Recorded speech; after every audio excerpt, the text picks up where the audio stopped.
Ladies and gentlemen, it is showtime and go time. Episode number 377 live here at the late night place to be and the most must-see show on Twitch TV.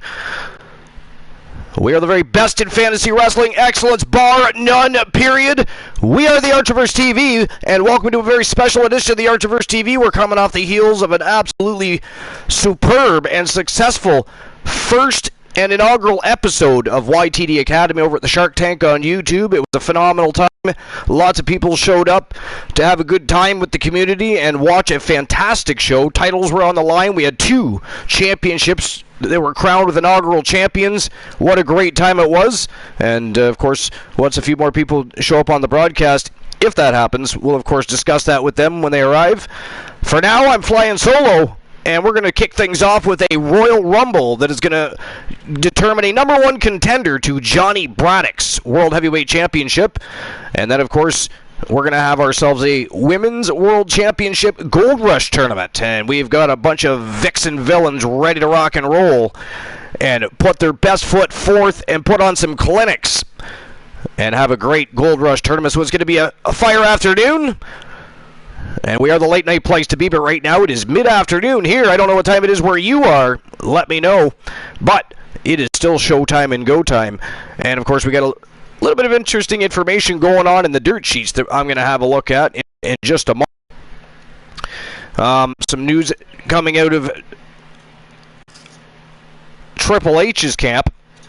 Just have to find it again. Here it is here. It's by Bleacher Report. This information was actually released only 2 hours ago.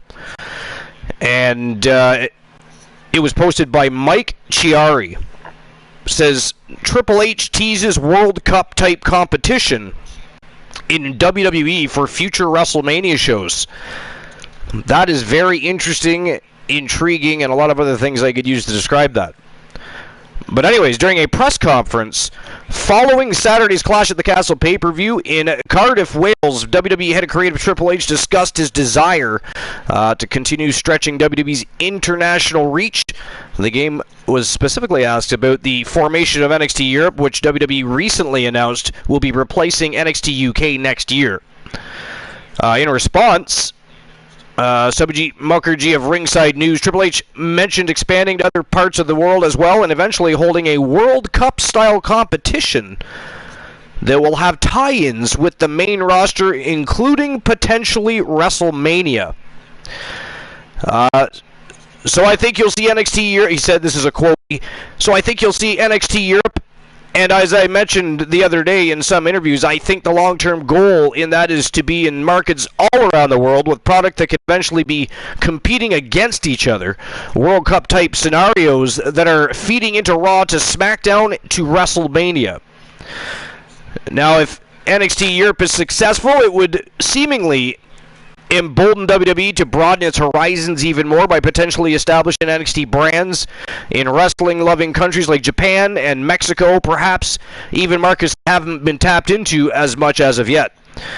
NXT UK alone has allowed WWE to explore crossover scenarios from time to time, with Sunday's World Collide pay-per-view, of course, being tonight, being a prime example. At Worlds Collide, NXT and NXT UK superstars will face each other, and many of the bouts will be unification matches in NXT and NXT UK titles on the line. I will most definitely probably be watching that.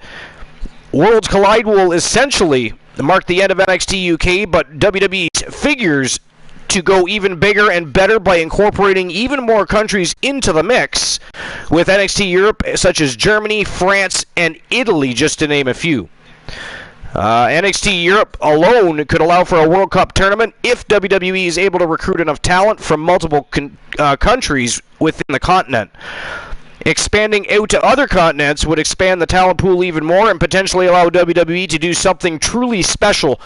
Soccer's World Cup is among the most popular sporting event in the world because of the fact that the world's best soccer players and teams get to face each other on the world stage, and WWE's version could be similar for wrestling if done correctly.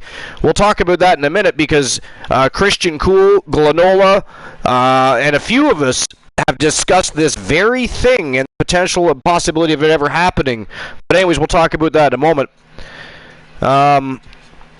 Well, actually, that was the end of the article. But that's very interesting. Very intriguing and exciting all at the same time. But yeah, we have actually discussed that before. And what it would be like if we had a World Cup style tournament, whatever they would call it, I don't know. I'm sure they would come up with something flashy. But if you took superstars from around the world, literally, and had them competing against one another, representing their countries in one big tournament, that would be just absolutely fantastic, I think. Absolutely fantastic. But that's very interesting. I would love to see that happen. And chances are, now that they've mentioned it, it quite likely is going to happen, right? So there's that. But that's awesome. I very much look forward to that. All right, let's see what else is going on in the dirt sheets. Of course, yesterday was Clash at the Castle.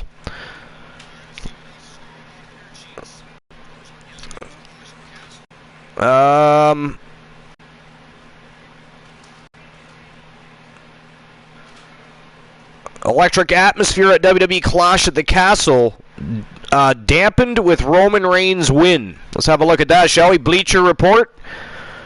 Chris Rawling. So WWE Clash at the Castle from Cardiff, Wales on Saturday night will go down as one of those events.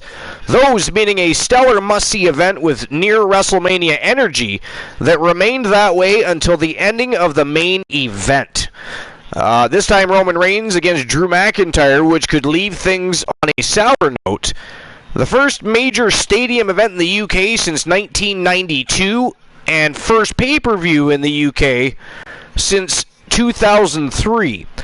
Clash at the Castle was an example of pro wrestling at its very best. In front of an electric crowd, the six-woman tag match that started the show was fun and did much to propel Damage Control, Bayley, Dakota Kai, and Io Sky, the new hottest faction in WWE. Gunther and Sheamus predictably tore the house down with a bruising slugfest, and Liv Morgan continued her stellar run with a major win over Shayna Baszler. Unlike some other big events, crowds in WWE, things only seem to intensify from there. What could have been a cool-down match sandwiched between Morgan's title bout and two main contests to take the show to its conclusion was instead an outright show stealer. There, Edge and Rey Mysterio, with an assist from Dominic Mysterio, picked up a win in a tag team action over the Judgment Day. The match was great, but more important was WWE electing to use the platform to set up major storylines for immediate future. Dominic turning on Edge and his father, brutalizing them. Those personal stakes only amplified the clash between Seth Rollins and Matt Riddle, with the former capping off the feud in classic match by goading his opponent into getting overly emotional, which cost him. Rollins is the architect after all, and now we've got a serious character development on the table for a maturing Riddle. It almost looked as if nothing the main event could throw out would spoil the fun too. WWE had a year in the making and remembered fondly forever, set up a beloved babyface and an intensely disliked heel, the perfect location and the perfect crowd. But the result, Reigns wins via interference again, this time with Solo Sikoa pulling the interference pretty much out of nowhere. Now, he's not officially part of the Usos of the Bloodline, so technically he was allowed to be there, right? Genius. I love it. Before the jaw-dropping, silly result, and McIntyre then hamming it up by singing alongside Tyson Fury after losing via shenanigans, no less. Things were going great. There were no interference. Both men put on memorable spots, and there were creative near falls. Even the important storytelling of Theory attempting to cash in unfolded in the perfect moment, only for Fury to end that from the sidelines. This was a Reigns match without the silly interference and Paul Heyman there to guide him along until it wasn't, of course. The men put on a classic in what would have been an all-timer of a memorable result, but instead, fans had to accept that even this special occasion just couldn't rip the company from the plan. And this is, again, the product of WWE booking with one goal in mind, and everything else is filler when it comes to the main event scene. This is Reigns' goat-making run, and the company still has eyes for The Rock at WrestleMania 39 in Inglewood, California.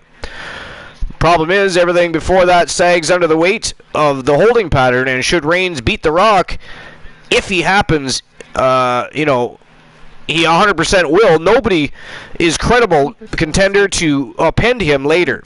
Even if it's Cody Rhodes instead at WrestleMania 39 or some other point, nothing will match the energy, timing, and moment that the Clash at the Castle.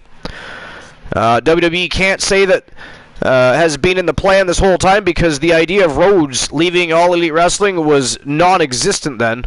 And while Sikoa's addition to the Bloodline will make for interesting pit stops at things like Survivor Series, the reality is Saturday's result means a continued, mostly part-time champion holding both belts. One thing WWE has always struggled with is that all heat isn't good heat, and Reigns' run might have hit a breaking point that the fans, that it can't recoup. None of this is to say that Clash of the Castle won't be remembered by the fans with a smile, but it'll be the WrestleMania 38 variety from earlier this year, which was a great show until a shrug-worthy main event between Reigns and Brock Lesnar with the understood ending. The fact that fans went in expecting this sort of finish isn't exactly a great look for WWE's main event scene or even its biggest events. It's a good thing that the rest of the card again delivered, and it's another blinking signal to WWE's brass that more international events in front of scalding hot crowds like this are a no-brainer. As much as Clash of the Castle delivered for the UK, the inverse is true too. It's that sort of energy that makes an event a classic, to the point that even a colossal misfire of a show ender can't tarnish things too much. At the end of the night, a winner will be announced, and should you be the lucky winner, you will decide. So very interesting. Not a whole lot in the dirt sheets, to be fair. But that's alright, because I will find us a top 10 list to run down.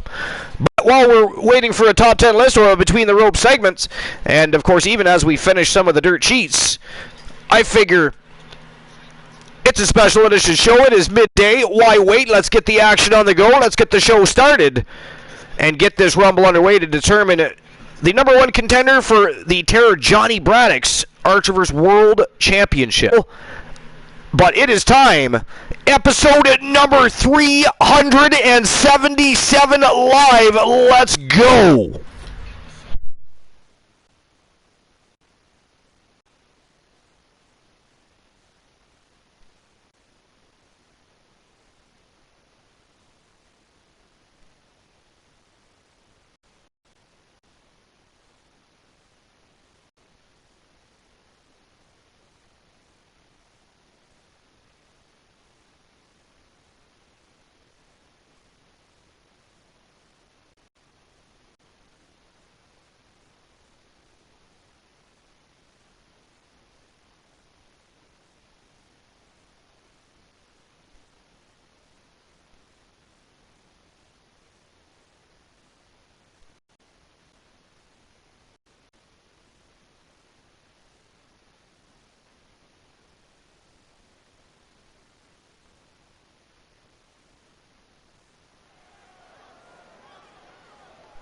All right, here we go. It is Rumble time.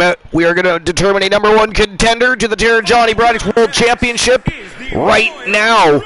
And, of course, every 60 seconds a new superstar will come out to the ring to compete against one another after the initial two start things off and set the tone. It's going to be a fire match. And as we do that, we're, of course, going to continue our dirt sheets and get into a top 10 list of some sort. What that top 10 list is going to be, I don't know. I'm going to look one up and see what we can find. I am not the Great Glenola, so I do not have a briefcase full of lists to utilize at my disposal. But we will get the job done. We will get the job done.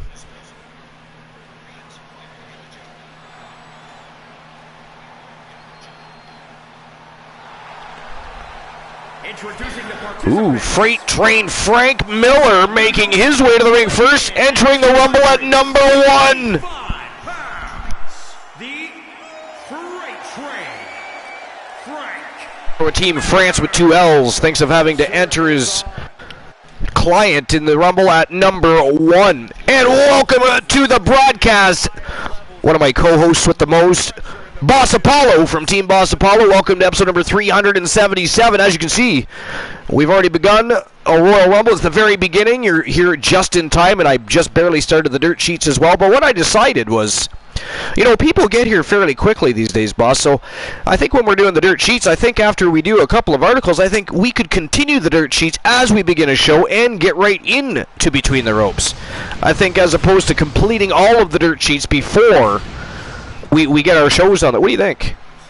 Sounds good to me. And by the way, my God, ladies and gentlemen, last night's inaugural episode of YTD Academy, you guys were amazing. Everybody showed up in full force. I mean, I'm talking, we were pulling numbers on YouTube like we pull here on Twitch. Not even joking. I can show you guys the analytics later. Things are smoking hot over in the Shark Tank, guys. You guys are doing a great job. Everything from the matchups you're requesting for YTD Academy to coming up with the new storylines and angles and brilliant new characters, streamer teams bringing in these new superstars. We just had a new superstar added to the roster today, streamer team number 85, and their superstar entering the women's division, Akira Blade, won her debut matchup against Dana Brooke. So already hitting the ground running. Things are smoking hot, I'm telling you, boss. Like, really hot over there. Yeah, it is. I agree with you. It's heating up. I mean, heating up real yeah. good. Yeah, last night's show was fantastic. Oh, look at this. I just realized that the Nightmare Damien is starting things off with Freight Train Frank Miller. What a way to start the Royal Rumble. I mean, if you're going to start it, you may as well go big or go home, right? No, right? For real. So this is interesting. Kurt Angle comments on WWE Raw return, says Vince McMahon wouldn't allow him to accept a role in Pearl Harbor movie. That's interesting. Oh, okay. Wow. That's weird, right? So WrestlingNews.co, and it was by Michael Schrute. So Kurt Angle talking about his segment on Raw this past Monday in Angle's hometown of Pittsburgh. They had a limo pick me up at my house, which was really cool to take me down there to the event. We immediately went to rehearsal. Triple H was the head of rehearsals. He was telling me what to do, how to do it, and what to say. There were also other producers. Rockstar Spud was one of the producers. The writer was Ryan Ward, and I thought he did a great job. On seeing Triple H, I haven't seen him in so long, and to see him in this new position, he's doing really well with it. It's very comfortable. He hired a big team underneath him to take care of everything he needs taken care of, kind of like the way Vince did it, because Vince ran everything, but he had people reporting to him. Triple H had to set up his own team the same way Vince did, who he was comfortable with. Obviously, he hired Road Dogg, part of the D-Generation X. Shawn Michaels took a step up in the company. So, you know, he's got his boys there, and I think it's great because they're great chemistry together. So seeing Edge and Ray, especially those two, I mean, guys that I was in the company with back in 2000, 2005, was a lot of fun to reminisce about the past and what we're doing that night. I did a really cool, funny pre-tape with Edge and Rey Mysterio where Edge got me, again, the poster boards on the back that said, "You still suck."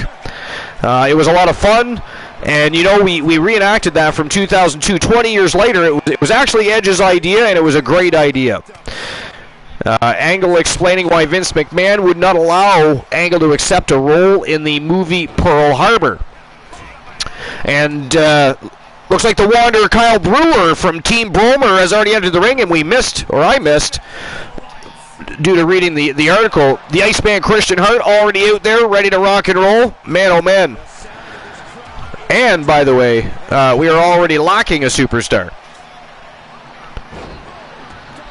Okay. Pardon me? Were you reading your article? Oh, yeah, so it was a blockbuster movie. I was one of the leading roles. They wanted me, and WWE said no. It was Pearl Harbor. It was a guy that was the hero that died at the end. I didn't see the movie, but I was told who it was going to be. Unfortunately, they said no, and the reason, and I totally get it, Rock just left, and Vince was putting everybody on lockdown. He wasn't going to lose another wrestler to Hollywood. So for the next several years, 5 or 6 years, nobody was allowed to do anything after Rock left, so it was very difficult to get any hype or type of movie because WWE is controlling you. and you had to do what they told you to do, but eventually, thank God, you know, it loosened up, and then John Cena and Edge started getting movie roles, Batista, and everything started opening up. Yeah, The Rock, he opened a lot of, he opened those doors for a lot of people. He sure did, yeah. Agreed. Yo, Glenola! What's going on, Glenola? Oh, Glenola's in here starting with his villainy. He's trying to form an appreciation night for me. We are not having, how dare you, by the way, Glenola. How dare you put me on the spot? That is ghastly. Somebody ban Glenola, please. But we are not having a self-tribute show to the Archerverse. The Archerverse is a community and Fam Jam effort. Has been, is, always will be. We will celebrate one another, which technically we're doing. And, of course, we have our upcoming tribute show to the great the Turret Man as well. So, a lot going on. We've got our next stream preview coming up, Judgment Day, which will be in just a little over 3 weeks' time. A lot going on. YTD Academy heating up, and again, big thank you to everybody that showed up last night and made the inaugural episode of YTD Academy special. It was such a great show, great championship matches.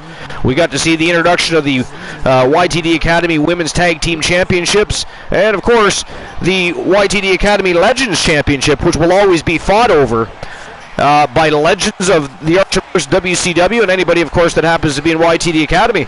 And again, the special thing about the Legends division is you guys, the Fam Jam, and the viewers that haven't yet decided to join the Fam Jam might be lurking, which is a silly thing to do. How dare you? We are the very best in fantasy wrestling excellence, bar none, period. You join us, and we will immortalize you, we promise. But that's a good idea, too. Join the Legends division for the Legends. Yeah, for the Legends, and you guys get to pick those matches.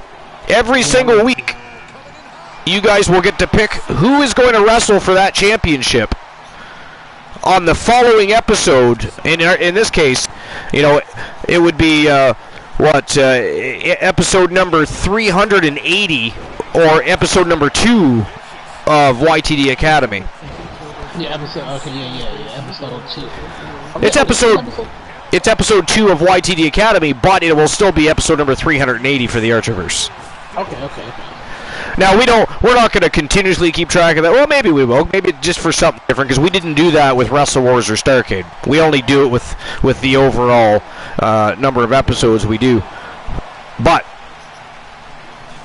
perhaps we'll maybe a new trend, something different to make YTD Academy unique. Keep track of their episode numbers as well. I mean, it's not like it's difficult to do that.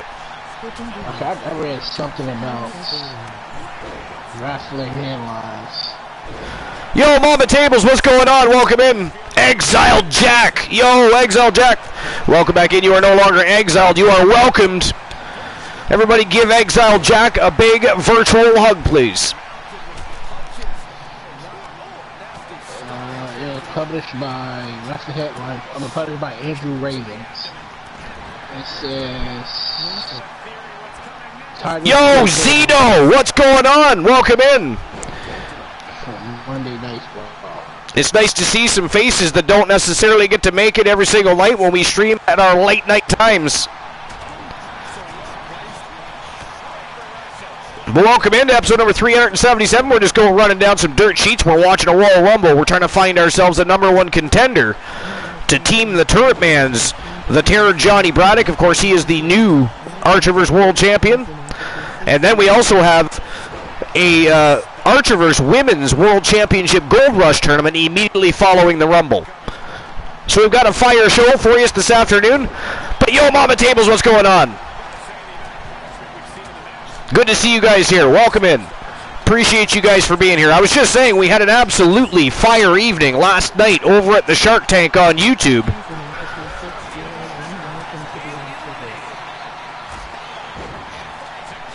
And for anybody that didn't see last night's show, there is the link for the YouTube channel. You should already be subscribed. If you're not, it is your YouTube channel as well. But things over there are smoking hot, and we had an absolute fire first episode of YTD Academy last night. Absolutely sensational. So if you haven't checked it out, make sure you get an opportunity to check that out. It was fire. news too. Pardon me?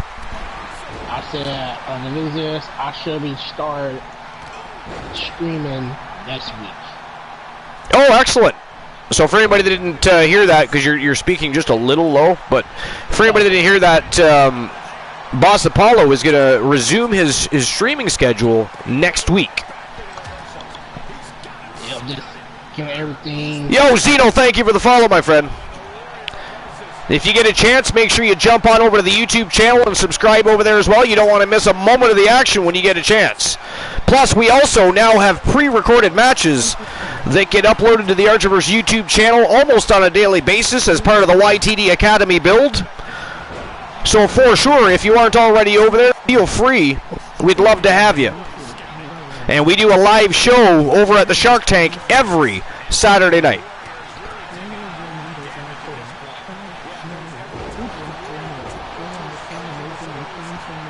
459 for Glenola.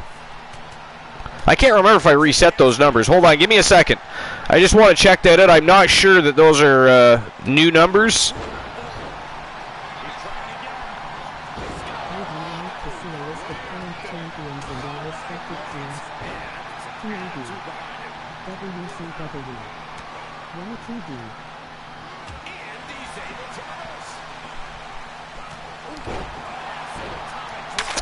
All right, let's see here. Blind Locksmith and Mama Tables. No, those are the numbers that Mama Tables and the Blind Locksmith utilized to win theirs. Let me reset those.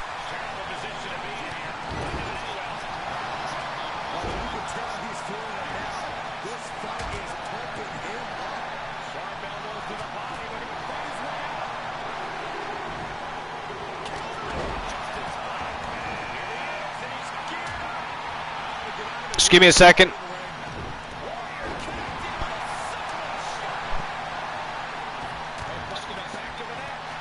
All right, so the new numbers for a chance to win the YouTube Development Championship matchup, it is 987. And for a chance to win a channel redemption, it is 765.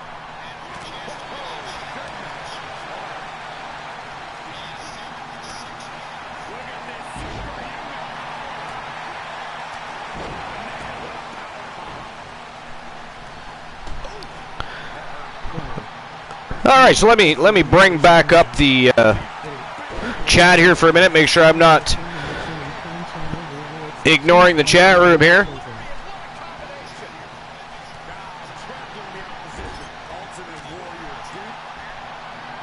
And I have to check and see which superstar I am today as well. Oh, of course, I am China. Good Lord. I mean, what? I can't get somebody good 2 days in a row. It's got to be something good, and then a female superstar. I am China today. Wonderful, lovely.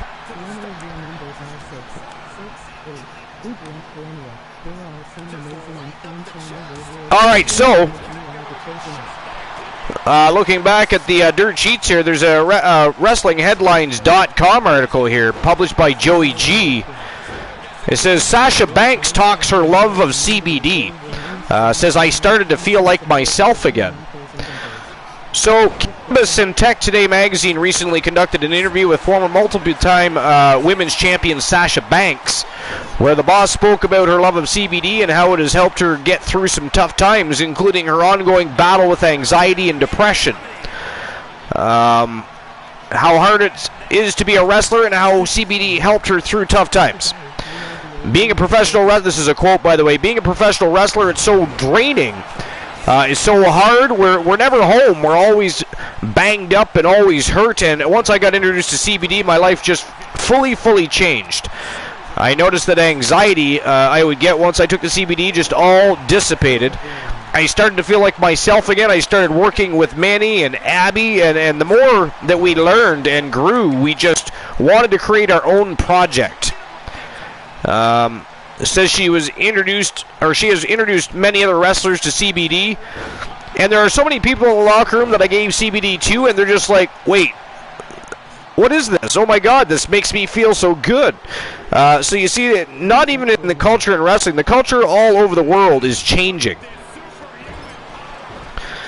So that's interesting, and it's good to hear things like CBD being utilized instead of prescription drugs, right? You know what I'm saying? It is a natural medicine that can be utilized for multiple things that isn't going to harm you in any way, shape, or form long term. That is a very good thing. All right? Yo, Leona King! What's going on? Welcome in, episode number 377.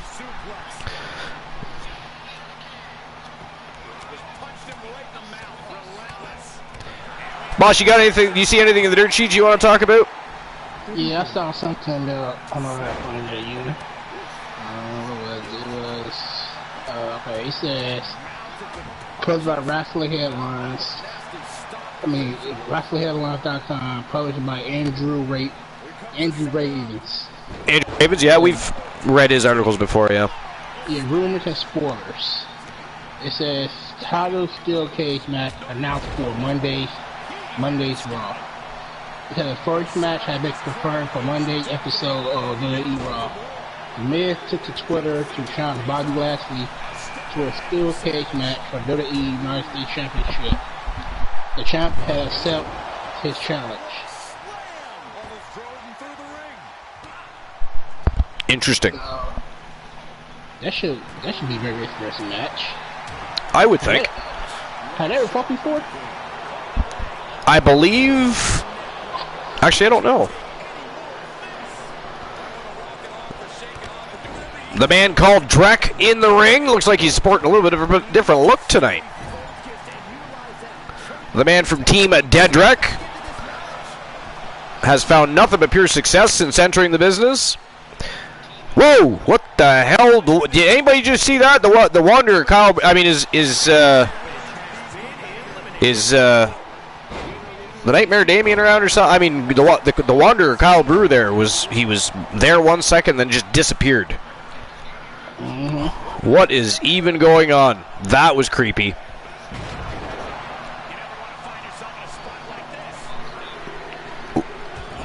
All right, let's see what else is going on. WWE has scrapped Vince McMahon's secret rule. Triple H brings back Attitude Era spot for matches. That's from 2 hours ago. WrestlingNews.co by Paul Davis. Says here that during Wrestling Observer Radio with Dave Meltzer and Brian Alvarez, it was noted by Meltzer that WWE has scrapped one of these secret rules during matches, and he noticed the change during the 6-woman tag team match at Clash at the Castle. Meltzer said, you know the secret rule we talked about, that at one time they had the DQ. The secret rule must be gone because Io Scoviously, not the legal person, did a moonsault on Bianca Belair right in front of the referee. And there were other spots like that. The secret rule is the illegal person is not allowed to attack the legal person. So on this show, they did that, and in this match, they did that flagrantly. So evidently that the secret rule is gone. Alvarez noted that they also had a one-save rule that appears to be gone too. Meltzer added that one is the spot which was really popular 20 years ago when they put it in, almost Big Rock match and Kurt Angle match and everything, where you could have the pin and then somebody from the outside would pull the referee from the ring. And then they turned that into a DQ because it was completely preposterous. Spot 1, 2, and then the ref is pulled out of the ring, and it is not being a DQ is ridiculous, but they did that in the main event, so evidently that the spot is no longer a DQ. I hate that spot. Even though it does get over and the pop is really big and all that, I could see why you would do it, but to me, it's too flagrantly when a referee is pulled out of the ring, it should be a DQ. It's pro wrestling, and you change the rule and make them up as they go. When Triple H was younger, he was part of that crew that did that spot all the time. That spot was back in the main event. So yeah, I actually think there should be a limit to the amount of times another team can come in and interfere with a pinfall or a submission. Right? I'm not saying cap it at 1, but it should be like, okay, so we'll give you a 3-strike rule. The 4th time you're disqualified. You know what I'm saying? I think they should do something like that. What do you think? Yeah, I agree. Yeah, I agree 100%. I mean, I don't think you should just be able to keep running in and out, disrupting the pin and submission. I mean, it's... Yeah, you're right. I think like, it should be like a three-minute. Yeah, I think. Oh yeah, and like that. So during the event of the clash at the castle. Yeah. They said they said that, which was very, very well received, by the way. People loved it. Like, we're talking WrestleMania type vibes here, man. They said that even though Roman Reigns and Drew McIntyre was the main event, but they said that the highlight of the match was Gunther and Sheamus. They said that it was fans expected a hard-hitting physical match. So I watched that match. You want my opinion on that match? Yes. Okay. So first of all, it was probably one of the best Intercontinental Championship matches of all time. I would say top 5. That's how good it was. And although the ending was a very entertaining matchup, Gunther versus Sheamus absolutely stole the show, put on a clinic. Wow, it was great. Yeah. Speaking of great, you want to see a great matchup, and Joe Link would attest to this. Jump on over to the Shark Tank. If somebody wants to drop the YouTube link, go over and watch the matchup between Alpha Academy and the Young Bucks. Oh my God, they put on a show. Yeah. That match was smoking hot the entire time. I was on the edge of my seat watching that match. Crazy good. I mean, since we were talking about tremendous matchups, I had to throw that out there, but little advertising for the channel. Shameless plug. How dare you, Boss Apollo, plug our YouTube channel like that? I'm sorry, ladies and gentlemen, I do try to control him. He's a bit of a beast. He just talks meaninglessly at times and spews things out, leaks information. We've had to find him in the past. It's crazy. But yeah, I mean, like I said, also, in addition to that, Clash at the Castle literally getting WrestleMania vibes. Like, they might have to do that yearly now. That might have to be a yearly special event because, wow, it is still trending, man. Still trending. It is, yep. Yeah. So. But I wish they, ended. I know that, but I think the way they all the matches that happened at the council, Sheamus and Gunther, that match was the only match that got an A+. Yeah. So so now that Clash of the Castle is over, because we're not gonna talk about the whole thing. We kind of did that last night on the first episode of YTD Academy, but so we're not going to get back into the whole thing again. But moving forward, what would you like to see from Roman Reigns as we now head into? Like, a lot of people always say that the road to WrestleMania begins at Royal Rumble, but let's face it, that is bullshit. If you're a longtime wrestling fan, it has always been the same. The road to WrestleMania begins at Survivor Series. Yep, we do. That's where it begins, because it is the last big event of the year, and it is the official marking of the road to WrestleMania. Nowadays, they try to make it look like it's that short span between Royal Rumble and WrestleMania, and I disagree, and I protest, I object. They are wrong, Boss Apollo. I agree. If they would do anything, and they don't have anybody to dethrone Roman Reigns, I was hoping it would be Nightmare, Cody Rhodes. That's what I wanted it to be. But I know, I'm pretty sure they got built up. Because right now, that's the only one I see right now. I don't think it's going to happen at WrestleMania, though. I mean, it would be it would have to be a very quickly worked program. Because, I mean, he had a torn pectoral, like it right off his bone, right? Yeah, so that's a good 6 to 9 months, and then he's got to make sure he's physically fit to get back in the ring. I don't know, but I'm thinking by SummerSlam. But you don't need Cody Rhodes, right? No, We just want Cody Rhodes.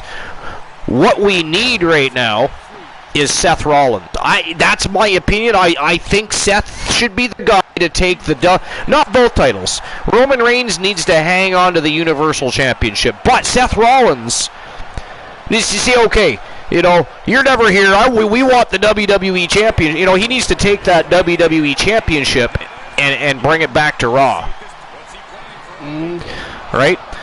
And Seth Rollins is the perfect person to do it. Perfect person to do it. He's easily amongst the best in the world today.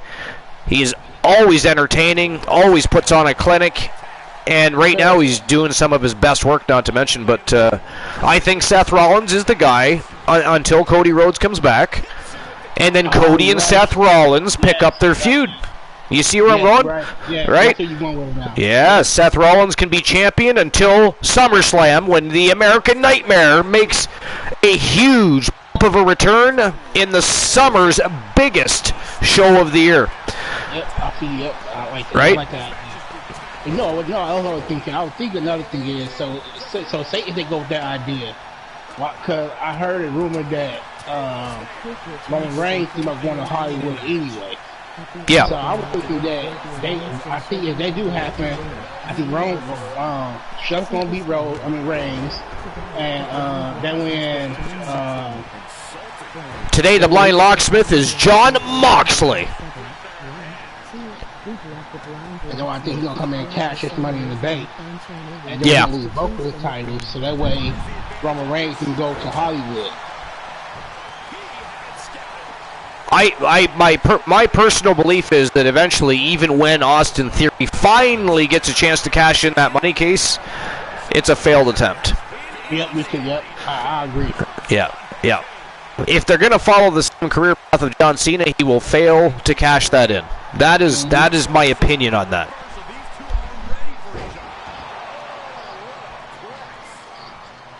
Yeah, I agree with you on that one too. But hopefully they decide whether it's gonna be good or not. Hopefully.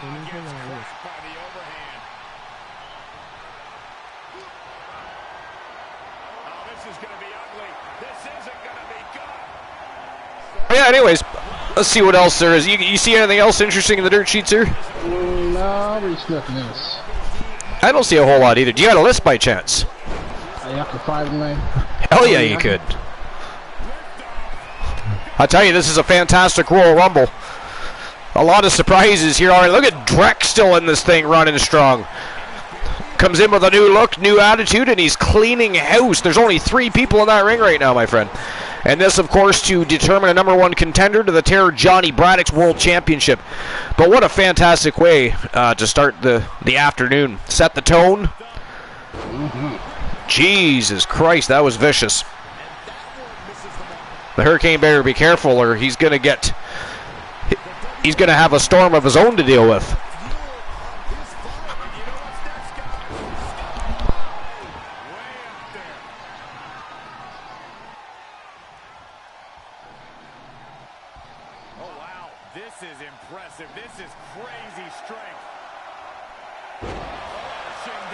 Wow. Big standing vertical by Drek.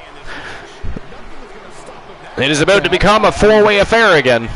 Rowdy Roddy Piper draws number 24. Okay, I got 10. It says 10 WWE wrestlers who never lived up to their potential. Interesting. It's the Sportster, and it's posted by Sean S. Published Sean S. Honesty? Yep. Okay. Alright, number 10 is Ryback.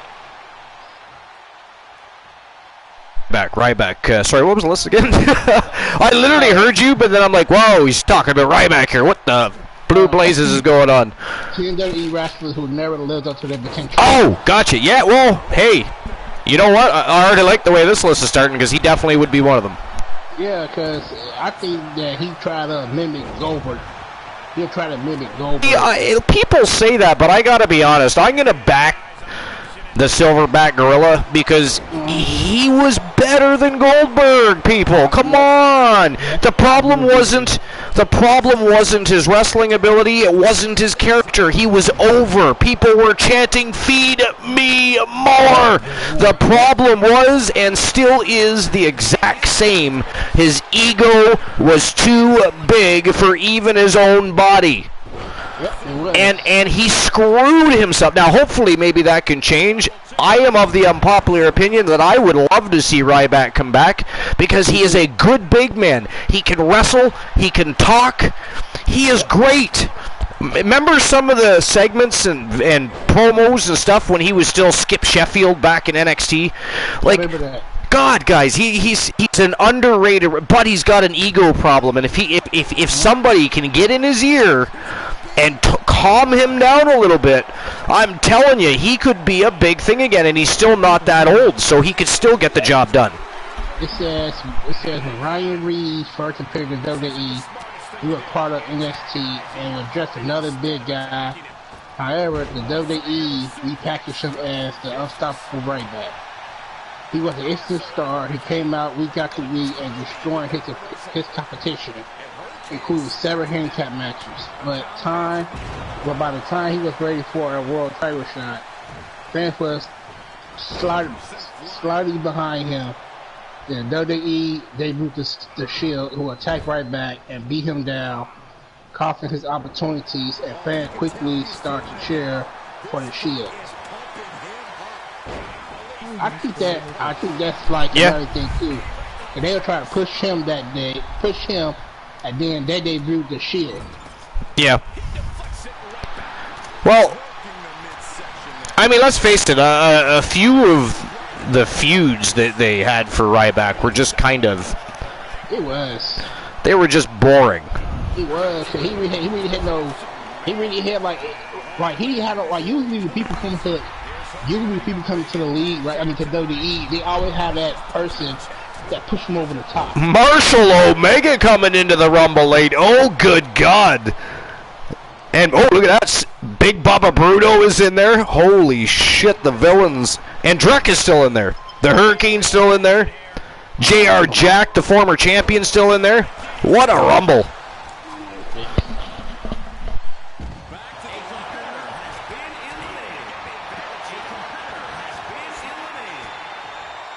Well, there goes Drek.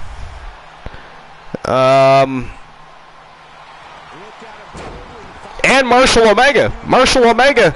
Did he just beat Christian Hart's record?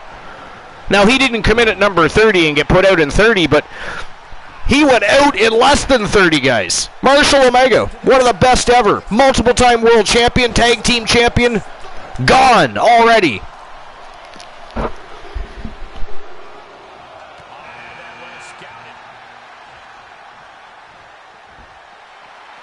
The great Champ Jackson. Look at this. The tag team partner of JR Jack. And look at this. They are going to throw down. They are going to show no bias. They are going at each other right away. Good for them.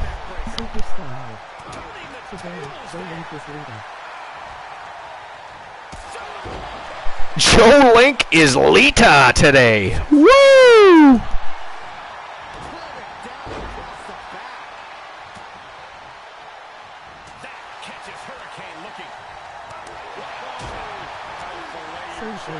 My God, this Royal Rumble just keeps getting hotter and hotter. Yo, Glenola, why don't you join us on the broadcast, my friend?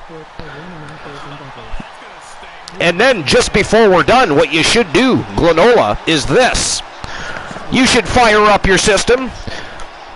You should put in a Dead Red Redemption. You should notify some viewers. Shine that thing up. Shine it up some more. shine it up again. We're not going to stick that bitch up anybody's candy ass, but what we are going to do is fire up a great Glenormher stream, and then we have an invasion target when we are finished. Well, I'll tell you what, our Dude, Jesus Christ, you scared the hell out of me. I didn't see you come into the broadcast, and you suddenly were right in my ear. Wow, what the hell? What is wrong with you? What happened to you know, an easy introduction? Well, you were literally. I got the hair on my arms. What you should do. Oh, because you listen to me all the time? The hairs on my arm are standing up. So I had, you know. Good God. Like, can somebody please pick up my heart? I think it just shot out my ass. I ain't touching it. Woo! That was great. Boss, where were you on that one? I'm back. I was talking to my mom. Oh, pretending he's just back now like he didn't know Glorilla was. Whatever you do, bunch of villains. Causing villainy already. Trying to kill me. Trying to kill me, not to mention. Yeah, he came out of nowhere. Alright, number 9 on the list. Oh yeah, Granola. I'm doing the 10 superstars who never lived their potential. Hold on. Hey, well, one of them on there was actually Ryback, and what I said was. I heard that one, yeah. Yeah, well, unfortunately, Ryback is one of those very underrated stars because of his ego, and that's what kills it, is because people can't stand his ego and the things he's been saying since leaving any wrestling company, much less just WWE. Sadly, though, and I am so tired of the Goldberg comparison because, guys, come on, he was way better than Goldberg. Way better than Goldberg. Yeah, I enjoyed Ryback, but until he got his ego too big. Yeah, I've heard more than one person say he botched a lot. He was dangerous. I don't think he botched a whole lot. No more than big Goldberg. Yeah. You know that was. When you're a big guy. Dangerous. When you're a big guy and wrestling at an elite level, you're gonna botch some stuff, right? It's not the same as moving around as a lighter guy, but yeah, I've never heard that he was dangerous. See that Blackwell, he first came to, you know, but he really had nobody to really show him the ropes. Yeah. I'm just gonna be a moment. I just have to step away to use the facilities. I'll be right back. Alright. Oh, I really scared it out of him, didn't I? He did. He scared some head little feet. Alright, we're the number 9 person on the list is Ted DiBiase Jr. He was a second generation star, the son of the most famous wrestler, the son of the $1 Million Man. Also had the look of a star. He was good in the ring. He got early push when he worked with another second generation star, Cody Rhodes. However, the WWE put them Randy Orton, who overshadowed both men, and DiBiase soon faded when WWE gave him his father's $1 Million title. DiBiase was the second-rate version of his dad, and eventually retired without any real success in WWE. Hey, he retired. I knew he retired. I thought he just faded away. But he did fade away. I did too. So what you think about that one? Oh, DiBiase, you know, he did not live up to it at all. You know, and it's a shame, but yeah.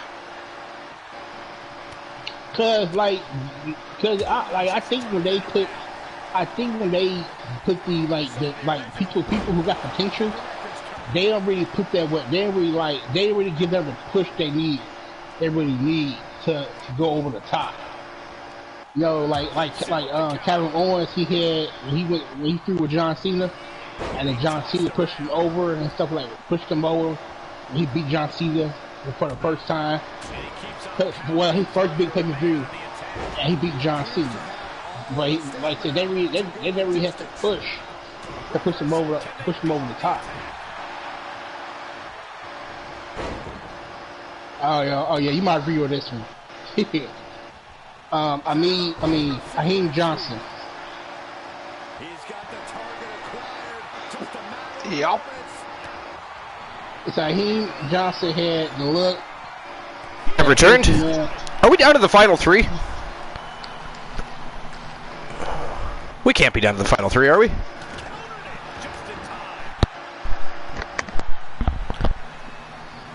All right, number 9. Nobody has an answer for that? I think it's to the final 3. Okay. Glolola was on I was mute. trying to figure out what you were. Well, no, I was trying to figure out what you were talking about. You know. Oh, the final 3 for the Rumble. You aren't watching the show? How dare you? I'm looking up some That stuff. is okay. That is permitted. I do apologize for jumping the gun, sir. Number 9 was Ted DiBiase. Oh, exploder suplex. Or no, that was a full Nelson suplex. So we're down to JR Jack, Demon Razor, and the Samoan Lion, Big Bubba Bruno. This is crazy. And with they got history. They do, all 3 of them, actually. Yep. From the tag team division, but still Yep. rivals nonetheless. Oh yeah, number 9 was Ted DiBiase Jr. Oh, big left hook, vicious. Number 8 is Saheem Johnson. Oh, and by the way, if you guys want to see the list of champions, you can check it. It is up to date. I have updated everything. The only thing I do have to do is get shots of the new Grand Prix championships because they were slightly redesigned after the unification. They look pretty much the same. I've just made them a little bit bigger, added a little more bling to them, but I'll make sure I get those updated later. 797 for Joe Link. That puts him within the required numbers, I believe. Yes, it does, for the channel redemption. So, Joe Link, you are in the lead right now. I just said that, Joe Link. Do you not listen to what I say, sir? No wonder your wife comes in here and says, hashtag blame Joe Link for everything. That is why.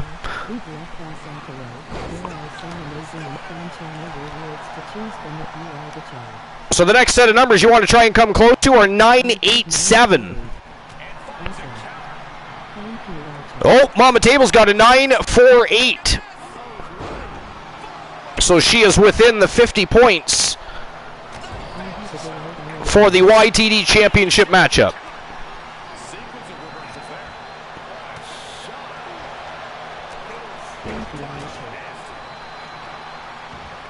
Not funny, Glenola, how dare you? Everybody ignore Joe Link. Do not entertain the villainy of one Glenola. Hashtag, you know what? How dare you? You know what I'm going to do? You know what? You forced me to do it. Hey, I haven't been able to do any villainy because you have them all turned off. Do I? They're how did it word it? Let me go back here. I tried to catch the cords and out of stock. Check back later. Really? That is weird. I'll check that in a moment. I did. I checked that. I did. I think a band host for a match. I tried to swear jar. But you forced me to do it. Number 68. Thank you, Archer. Now on the list. How dare you? See, Blind Locksmith has the vibes. Whoa, JR Jack, ladies and gentlemen, the winner of the Royal Rumble and the new #1 contender to the Terror Johnny Braddock's Archerverse World Championship. Congratulations to Team Almighty Exotic. And of course, Team Almighty Exotic is no stranger to being a champion. They've been YTD Academy champion, WCW champion, also being World Heavyweight champion for the Archerverse at one point or time in the recent past. The recent past, that's good wording right there, isn't it? The recent, that sounds like something Michael Cole would say. I should ban myself. I should ban, you know what? You know what? I forced myself to do it. Number 69. Recent past, now on the list. What a stupid thing to say. How dare I? All right, congratulations to JR Jack. So, Team the Turret Man now has an opponent for his client for an upcoming show. All right, now for the main feature. It is the Archerverse Women's Wrestling Championship Gold Rush Tournament. And of course, somebody is going to earn the right to fight Nikita Lyons for that beautiful Women's World Championship that can only be found on the Archerverse Wrestle Wars. The She-Fiend, Sinister Fiend, taking on Alexa Bliss, representing Team Joe Link. From Team Distinct Cone, the Viking, Rose Brewer, former multiple-time champion, taking on Asuka. Is she ready? Is the Viking ready for Asuka? Representing the Faces of Fear, by the way, the brand new YTD Academy Women's Tag Team Wrestling Champions. Taking on Britt Baker, DMD, also representing Team Joe Link. From Team Leo King, we have the Three Faces of Fear, Angel Terror, taking on Io Shirai from Team The Blind Locksmith. And of course, her partner in crime will not be here at this tournament tonight, the Legend Killer Chairs. But that is the tournament bracket, the quarterfinals, and we're going to get things underway in just a moment. Archer Appreciation Show. How dare you?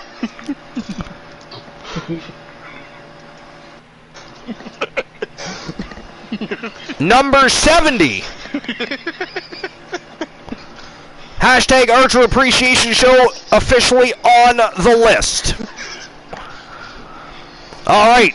Now, question, are we opening betting lines, or did somebody? I don't know if anybody did, but if it'll let me, I will open them. Oh, I got to check on that, yeah. What is with that? I'm just... Okay, that one's letting it. Okay, well, none of them should be out of stock, though. That's the thing. I don't... Yeah. Which one did you try? I've tried Cut the Cords, I tried Swear Jar, I think I tried Ban a Hoe, or Ban for a Match. Let me double check. Yeah, Ban a Hoe for a Match is out of stock.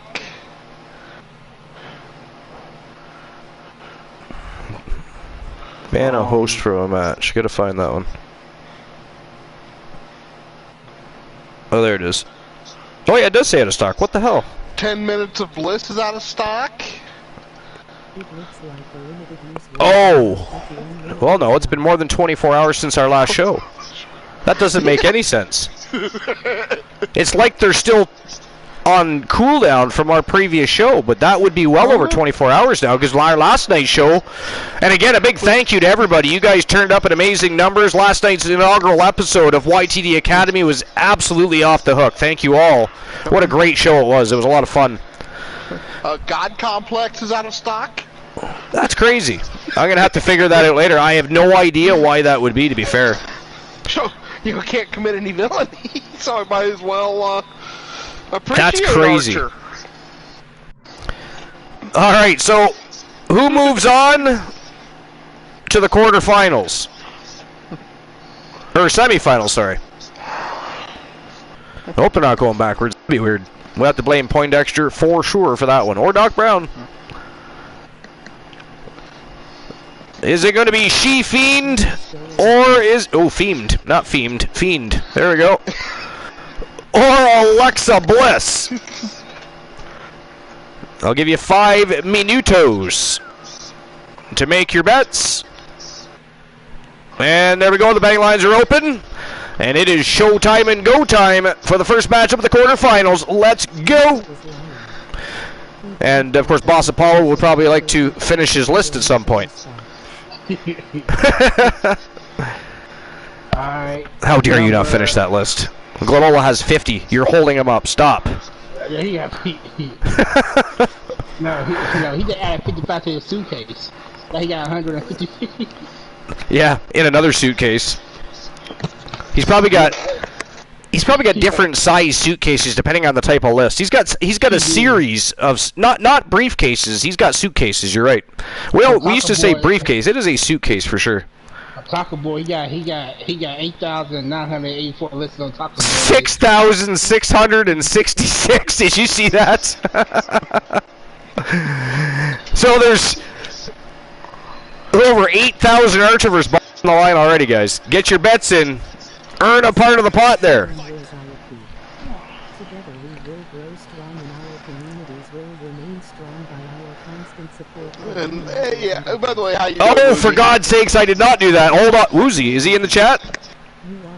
Yeah, just stopping in. Yo, Woozy, what's going on, buddy? Yeah, Woozy's going to be busy today watching Worlds Collide. I'll be doing that too at some point, but it's not till later anyways, is it not? I believe it's later.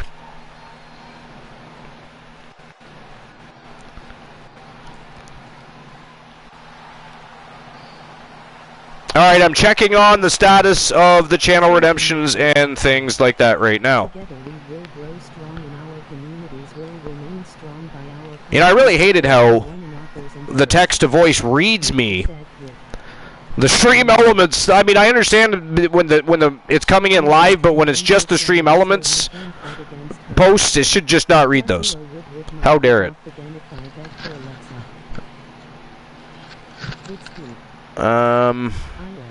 What was I doing? Oh, yeah.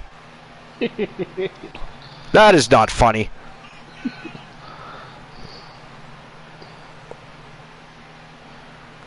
And according to the actual channel, it hasn't updated on the mobile app yet, but apparently we have hit 1.5 thousand followers. Dang. So congratulations, guys. We are up to 1.5 thousand followers. Again, it apparently, at least not on mine, has not yet updated on the mobile app, but if you go to the desktop site and go to the Archiverse, you'll see that we are at 1.5 thousand followers.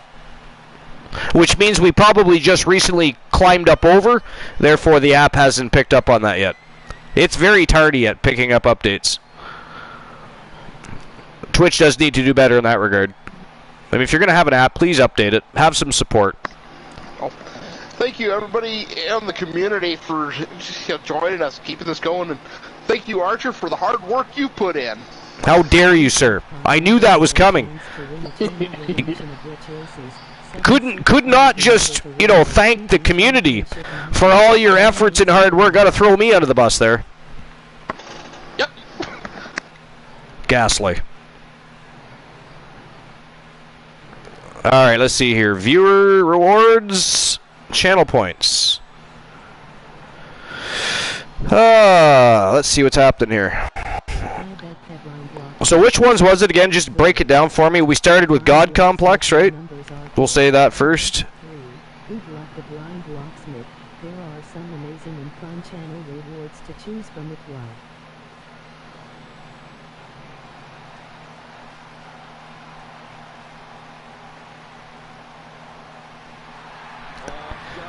well. Limit per stream 1. Limit redemptions per user per stream 1. It should be working. Here, let me change something here. I'll change it to 2, see what happens. But only 1 per user per stream. There, try that. Maybe refresh first. And then let me know another one that was messed up. Ban a host, you said.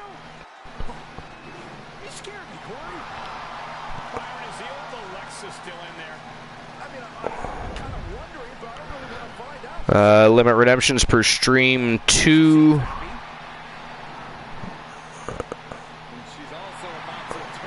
Oh, there's no... I think I know why. Somehow, some of them don't have...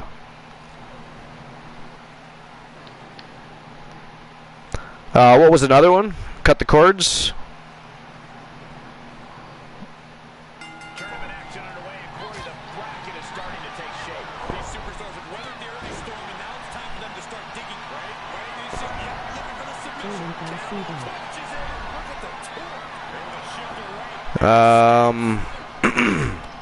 Was there any more, Glenola?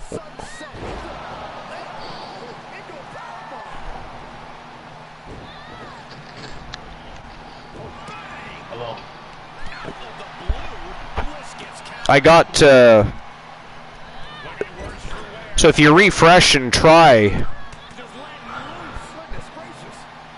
than Glenn his chief and speeding 1-0. somebody see if they can redeem, or here, let me do it actually, don't you do it.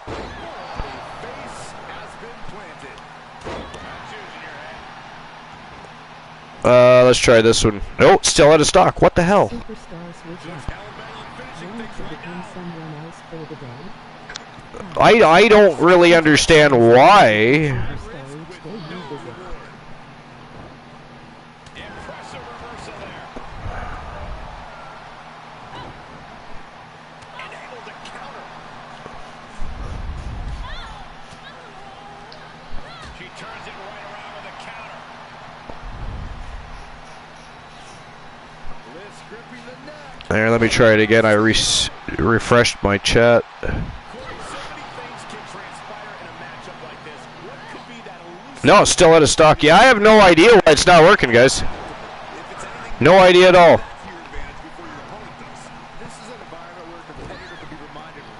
We're being punished for having a special edition during the daytime.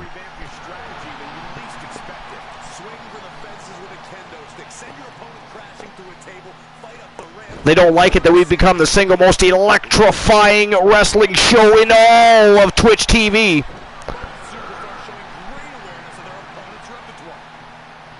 By the way, I see everybody's still watching Fall Brawl. That was a fantastic show. Appreciate that.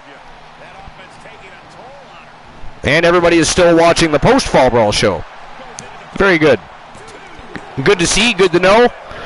And of course, you guys are all turning up in big numbers over at the Shark Tank on YouTube. Also very much appreciated. At the end of the night, a winner will be announced, and should you be the lucky winner, you will receive. Joe says that's okay. It's just a no villainy show.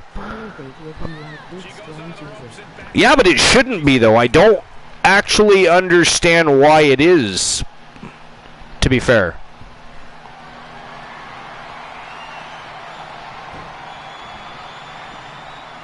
The Blind Locksmith says, Tyler Bate looking like big, strong Jesus. Well, I mean, technically speaking, Jesus was a carpenter. He probably would have been in very good shape. He probably would have been built. Had a hell of a tan and been quite dirty a lot. I don't think the frail, skinny, white Jesus with blue eyes is a thing. Think about it. How many carpenters do you know that aren't chiseled? Most carpenters, block layers, they're all in great shape.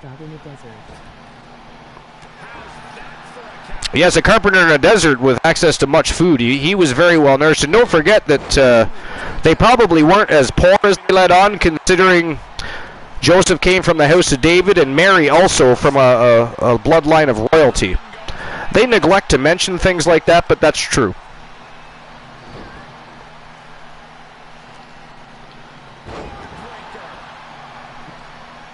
I mean, there's a lot of things that if you do the research, it changes the entire narrative of a lot of things. But anyways, we're not going to discuss that. I don't care what people read and believe. You go right ahead and believe what you want. If it makes you happy, and as long as you're a good person, I don't care if you believe in purple elephants. I just don't want any of what you're taking. That's, there's that. Keep that shit to yourself. Give it to Woozy. Woozy likes to be experimental. I mean, we just got him off of booze. He was an alcoholic, of course. From what I understand now, he's moved on to chicken nuggets, which is far better than booze, I suppose. High in protein. If he starts pumping some iron, he'll just turn into one big brick shithouse. Man, what a match so far here between the She-Fiend and Alexa Bliss. My God. Did we get through your list, boss? I forget. I know we had. No, I didn't think so, because we had the interruptions with the channel rewards that still aren't working apparently. What if we aren't a good person and believe in purple elephants? Asking for a friend. Joke time from Glenola. Hey, joke time's working. Number 9 on the list is Raheem Johnson. I mean, 8 on the list. Raheem Johnson. He looked. He had the look that Vince McMahon loved. He was ripped and powerful, and he could pull off some impressive moves in the ring. Yeah, for sure. He was a star in the making, and he could have and should have been one of the WWE. Wait a minute. Did Alexa Bliss just use the She-Fiend's own crafty, creepy cheating methods against her? Did you see that? Wow. What is even happening right now? Team Joe Link, you should be ashamed of yourself. You probably encouraged that.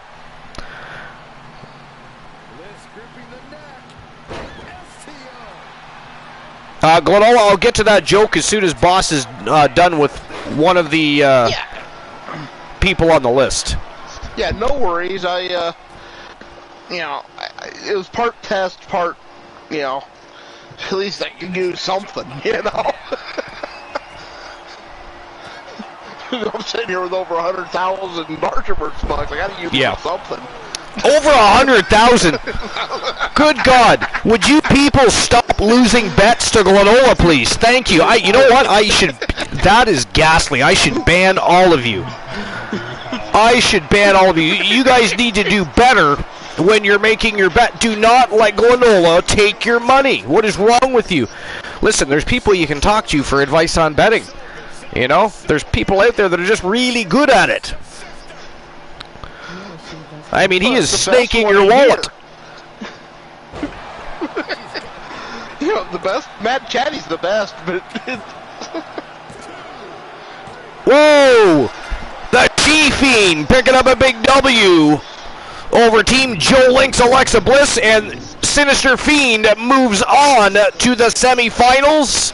What a match that was, though. Fantastic way to start the tournament. Wow. You have 275. Okay. What the hell is wrong with that picture? 275,000 Archerverse bucks? Are you kidding me? Wow. Well, all he ever does is stop me from. Yo, Gianmarco Bosco, what's going on? Welcome into the show. I don't even care if I got that wrong. Welcome to episode number 377. Very special edition of the Archerverse. We're having ourselves a Women's Championship Gold Rush Tournament. You already missed an absolutely fire Royal Rumble to determine a number one contender for the Terra Johnny Braddock's World Championship, but you just watched She-Fiend defeat Alexa Bliss. She's moving on to the semifinals, and now we're moving on to the second matchup in this Gold Rush Tournament. So welcome on in.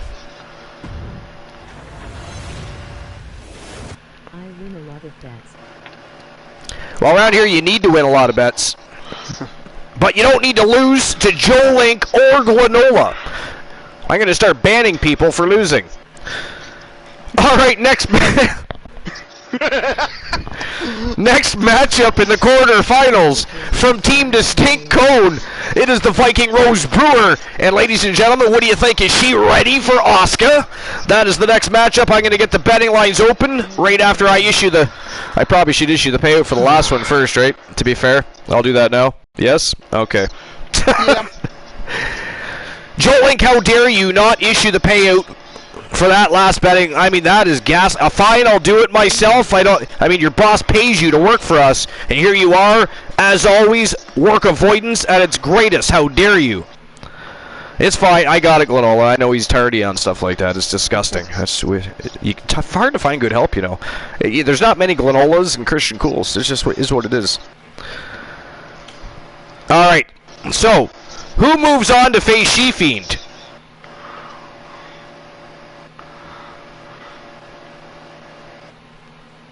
Is it going to be the Viking? Or is it going to be Asuka? You got 5 minutes to make your... And do not lose to Glenola or Joe Link, or I might have to ban you. That's just the way it is. Be smart with your betting. And there we go. Betting lines are open, and we are moments away from matchup number 2 of this tournament.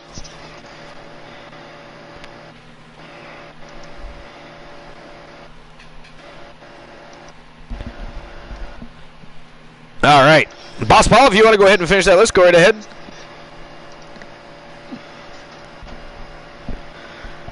We have lost Boss. He's MIA. Glenola, did you see where he went? Did She-Fiend get him? Carino Farmer, I saw him in the building earlier. We need to be very careful and cautious tonight. Poindexter's been lurking. I don't know what the hell he's doing here. Women's Championship Tournament, and Poindexter's walking around the back like he's going to be jumping in the ring at some point. Well, A little crazy. A little crazy. Could you imagine? All the wolf pack is here. Poindexter versus China would be entertaining.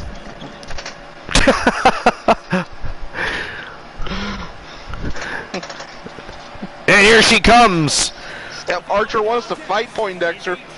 The most decorated and winningest superstar, not just in Wrestle Wars, but the Archerverse history. From Team Distinct Cone, the Viking Rose Brewer. TAV Viking versus Aswa. Did I put Oswald? Nice. Perfect. Instead of you put TJE.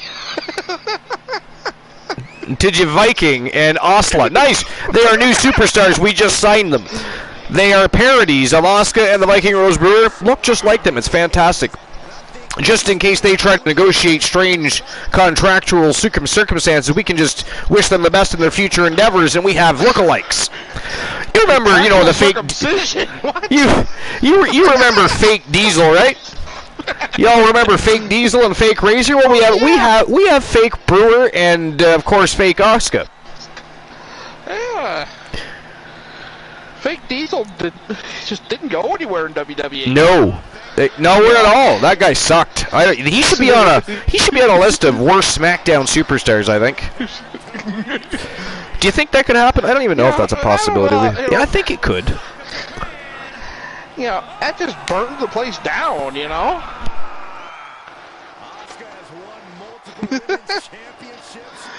You gotta remember who the Fake Diesel was. Yeah, but I wonder how many people realize. Some people may not realize it if they were to go back and watch that and didn't know what Glenn Jacobs necessarily looked like back then. You know what I mean? Yeah. He did look way different. Oh yeah, he did. He did, yeah. But he was way too. I mean, he wasn't quite as tall as Nash, first of all. And although Nash was a very thick man, Kane was thicker, so it looked weird. It did. It really did, yo. He looked like a swollen version of Diesel, because Diesel at that point was in tremendous shape. Yeah. Oh, yeah. Kane hadn't quite got into his best shape yet by that point, so he was just a big, thick, brooding man. Mm-hmm. Where did Boss Apollo go anyways? Did we lose him? How dare you, boss? Oh, I could tell the joke. I could tell the joke. Yeah, he's muted.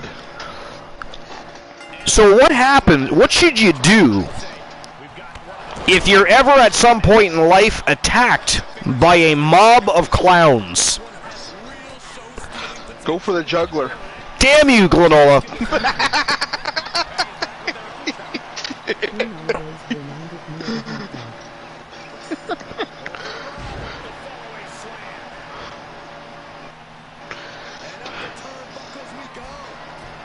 Alright, I'm back. Welcome back. Give me a moment. Glenola has forced me to do it. Number 71. Clown jokes are now on the list.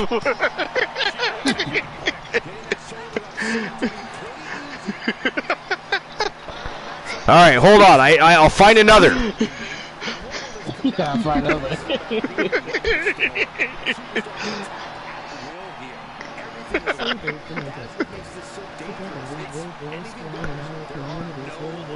All right. All right. Why don't eggs tell jokes?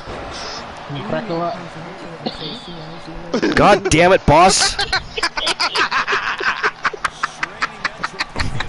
I mean, nobody even had a chance to guess yet, boss. Fine. You know what? You know what? Funny fuckers. Hey, boss, that cracked You know me what? up.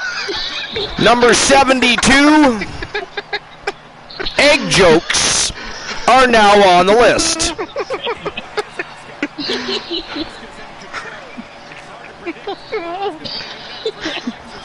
Ghastly. Fine. All right. I got a redemption. Hold on. All right. Interesting. This is number 69. I like it. Why couldn't the pony talk? Why couldn't the pony talk? I know that.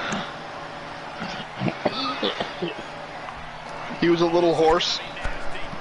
Damn it, Glenola.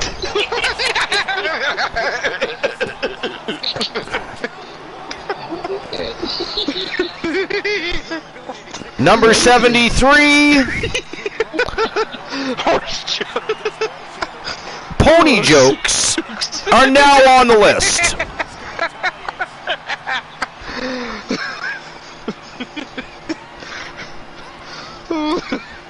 Fine.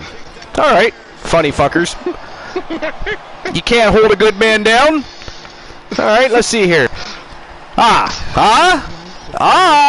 got one.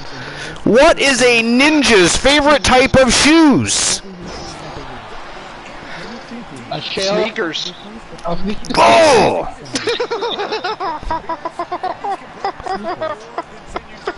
You know what? I give up. I give up. I tap out. But I'm not going down without swinging. Number 74, ninja jokes now on the list.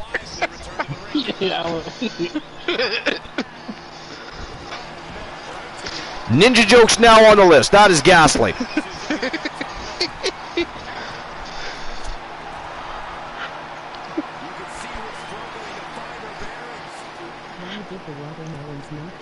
Why did the watermelons not get married? Because they were eaten?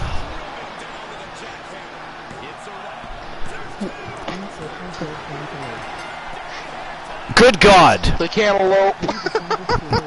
Whoa! Wow, that was a fast matchup. The Viking Rose Brewer has defeated Asuka and now moves on to the semifinals to face T-Feed. Wow!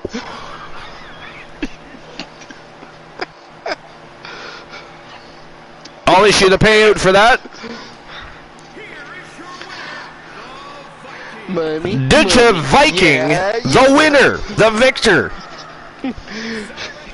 Money. Yeah, you won again. Okay, seriously. On Rose Brewer. Seriously, folks. You can't do better than this. Listen, I will ban all of you. It's happened before. You will remember the blind locksmith was a naughty little elf. And I sent all your asses over to the Coolverse. I disallowed you, except for the ones that came back. Y'all are very crafty. You very quickly figured out that Boss and I were still alive. You remember that, Boss? We got caught. I was on the chat with you. Were you too? Yeah, we got caught. We got busted. But that's not the point. We still sent your asses. Oh, Jesus. Who did that? I will ban everybody. Broadcast, viewers. You know what? I'll shut the whole broadcast down. I will cancel the show. We don't need a show today. We don't have a scheduled show till Wednesday. It is ghastly hearing myself speak. Yeah, let's see. I don't know what was happening there. All right. You know, coming through bosses. Are you still doing it? On to the next match of the evening. Nope, fixed it. Yeah, that was weird. All right, second half of the quarterfinals in the first match. Olivia Payne, the Warrior Princess from Team 1 Woozy TV, taking on Team Joe Lynx. Britt Baker, DMD, the doctor is in the house. Who do you guys think is moving on to the semifinals here? I put my money somewhere. Bruno, who you betting for? Wow, he deflected that right onto Ugle and all of that. Was ghastly. Boss apparently can't make up his mind. And you know what? Wait a minute. One of the people in the matchup is your partner in crime from the Faces of Fear. You can't even. Wow, where's Woozy? Can somebody please clip that and send that to Woozy? I'm sure he would love to hear the opinion or non-opinion of his co-partner in crime as far as streamer teams go. Yeah, I'm going for Olivia Payne. Do not clip that though. Clip everything before that. I'm just curious, Archer. What's Mobes? Well, it's just it's like a combination of pogo and moving. Oh, okay.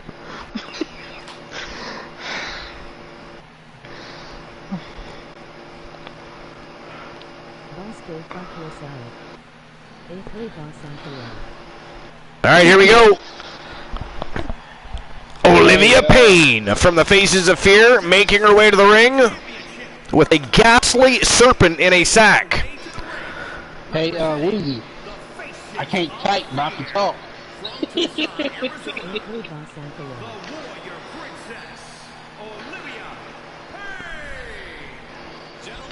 And Woozy, you have a mistake. Cause By the way, Glenola, who are you betting for in this one? Are you going with Olivia Payne? Yeah, actually, in this match, I'm not gonna bet, but I have to root for Olivia Payne because I like the snake.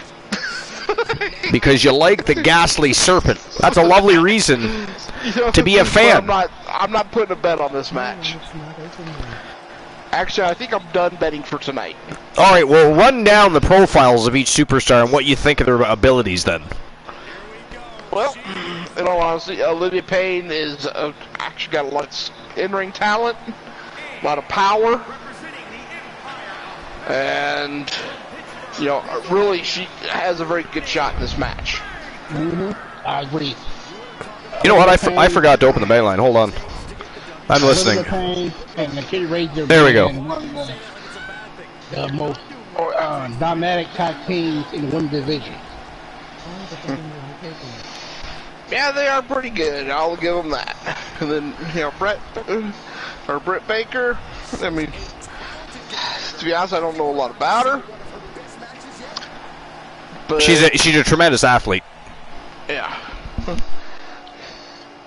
Yeah, I know that we beat every single Olivia Payne and Akila Razor, beat them all. Yeah, they did a tremendous job. Like that was a fantastic match. It was, of course, a fatal four-way tag team elimination matchup between all of the victors from the qualifier matchups at YTD Academy, and of course, what a way to set the tone. Well, they weren't the opening match, but I'm talking in overall to set the tone as the inaugural episode of YTD Academy. The matchups were just fantastic from start to finish, and that was one of the matches. You'll notice, everybody should take notice, I actually profiled the women's tag team division last night above the men's on the card. Awesome. I mean, it shouldn't be too surprising. We've actually had women main event shows and stream previews. Well, and it won't be the last time. It's mentioned more, quite often. The most winningest superstar is Rose Brewer. Yep, in Archerverse history.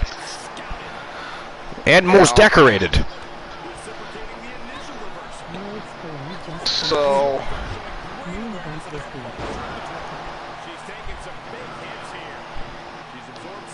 ooh, Britt Baker kicked her right in the lippies. Woo! I gotta tell you, that last matchup was fast. Man, did Rose Brewer ever annihilate Asuka. Honestly, I mean, I always bet on Rose Brewer, but Asuka been tearing it up lately. I thought for sure she came in with enough momentum tonight to maybe edge out Rose Brewer and move on in the tournament, but Brewer, the Viking, came out in Rose Brewer tonight and whooped that ass. Oh, yeah. Oh, that did not look like it felt too good. Olivia Payne landing with nobody home directly on her own ass cheek. Wow, they are both missing the mark. This is just a bunch of self-slaughter. I like it. They're beating each other up. Actually, they're beating themselves up. Oh! Everybody, damn, go that's to vicious. Discord. There's a post in the Discord asking for opinion. So go over and leave your vote on that. Worlds Collide just concluded. Main event was good. Yeah, I'm going to check it out later.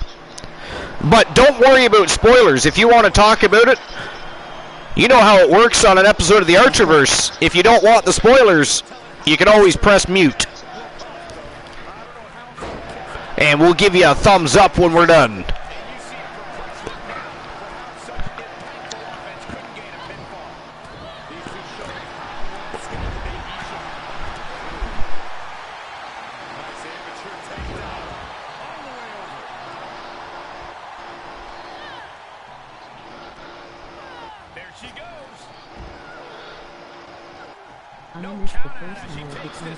I missed the first hour because of Archer, so it... What?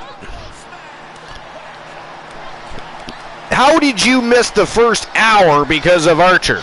Please explain this to me. How dare you? Somebody AKO the Blind Locksmith, please. Woozy's not here. Somebody has to do it. Joe Link, we need to hit an AKO. The three most dangerous letters in all of sports entertainment.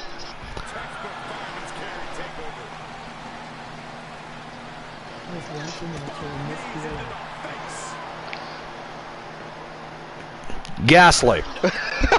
He's watching Archer miss the alert.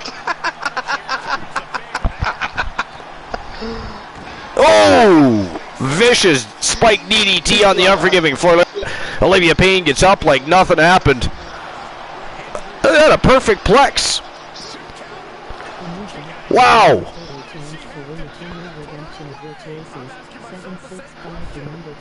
I had actually forgotten this was Falls Count Anywhere. Adds an interesting element to the Gold Rush tournament, I think. Don't have to worry about countouts, which means no DQs, which means no draws, which means no match restarts. Getting her done. Can you believe we're already on the third match, though? Like, wow. The women are getting the job done. It's crazy. Oh, look at that. Rings of Saturn locked in tight. The Doctor looking. Oh, tapped her out. No way. Ladies and gentlemen, the winner of the match and moving on to the semi-finals of the Gold Rush tournament, representing Team Joe Link, Britt Baker, DMD.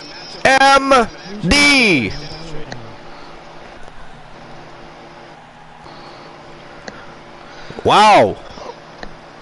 I mean, honestly, after we got done watching the first matchup, I thought, wow, these matchups could stretch out a long time. This might be a long evening or afternoon, technically speaking. But everything after, wow, they are whooping some ass in there. Going to war.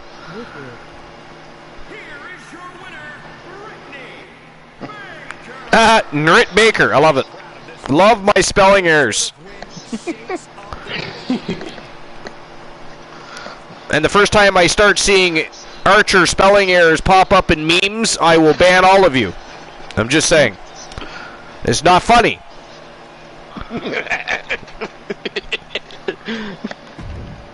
All right, on to the final match of the quarterfinals. I can't even believe I'm saying that. It feels like we literally just started these quarterfinals. But who is going to move on to face Britt Baker, DMD? Is it going to be the three faces of fear, Angel Terror from Team Leo King, or Io Shirai representing the Blind Locksmith? Either way, my God, are we writing a fantastic semifinal right now. We got She-Fiend versus the Viking Rose Brewer, and Britt Baker versus either the Three Faces of Fear or Io Shirai. Either way, it is going to be a smoking hot semifinals. But who do you guys think is moving on to face Britt Baker? Is it going to be Angel Terror or is it going to be Io Shirai? What do you think? I'm going with Angel Terror. You're going with Angel Terror? I'd have to say Angel Terror probably going to win it.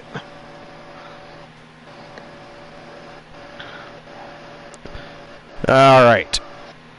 All right, so who moves on to face Britt Baker will be the back line. Angel Terror. Superstar and become a different superstar each day you visit. Or Io Shirai.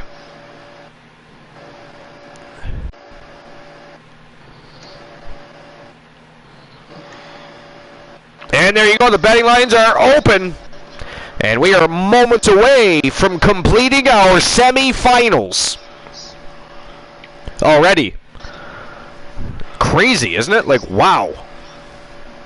I just can't stop thinking about that.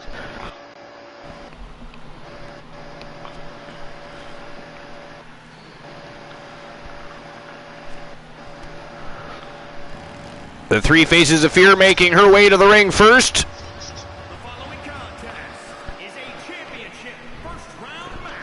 Championship first round match. Making her way to the ring. From the other side of darkness. I'm having fun mimicking him. Oh, hey. Wow, he didn't mess anything up. Yay. Did somebody give him a promotion? A raise? What is the occasion? Good for him. The Blind Locksmith is 3 for 3 on betting. Incidentally, and out of sheer curiosity, TBS, how much Archer vs. Bucks do you have? Nobody wants to bet on this match, apparently. Only 500 in the pool, you bunch of fiends. Nobody wants to win some Archer vs. Bucks. Oh, there's some more. 1,500. We're up to 2,000 Archer vs. Bucks in the pool. You could have 10 Archer vs. Bucks on you. Throw that in. Make a bet. Take a stand. Pick a side. Don't be lazy. Come on, let's go. He got over 10,000. I still think it's stupid that I can't bet on my own matches. Like, why is that even a thing? You know what I mean? What is the purpose of not allowing us to do? If we lose. Well, you've what infinite. Yeah. Exactly, but what if I throw in 100,000 and somebody has a chance to win that? That'd be fun. I know. I agree with you, Archer. They even disabled. You used to be able to give people points. Now that it says it gives you to them, but it doesn't actually work anymore. Like if I was to do, let's see, I think it's, is it add or give? Add.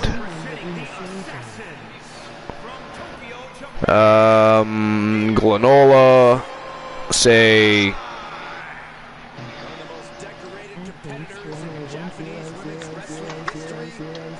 Why was Glenola not found? Oh, I have to put just Glenola. Son of a bastard.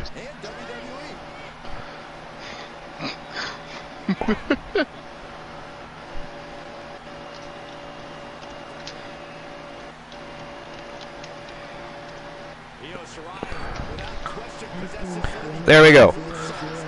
So you now have, that's how much Archer vs. Bucks you're supposed to have right now. 11,415,860 is how many you're supposed to have. So whenever they changed that, you guys actually lost a lot of Archer vs. Bucks. Because I've always given people their Archer vs. Bucks back. Now you lose them in bets, but everything else. So there's a lot of people that like Glenola. Glenola right now should have 11,415,860, and it still continues to keep track of that, but it doesn't actually give it to him. It's crazy. I'm guessing people had a problem with that. Just like they had a problem with the way we ran reruns, even though it showed you the little icon just like it does now. The only thing different is you didn't have to put it in the goddamn title yourself. And it doesn't take you, you know, through a maze of shit just to try and run that. I don't even run reruns anymore. Screw it, I stopped.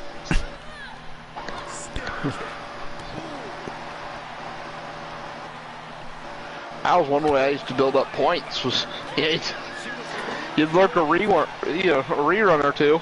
Yeah, sure. I used to gain viewers and followers by reruns even. And people knew they were reruns. It told you it was a rerun.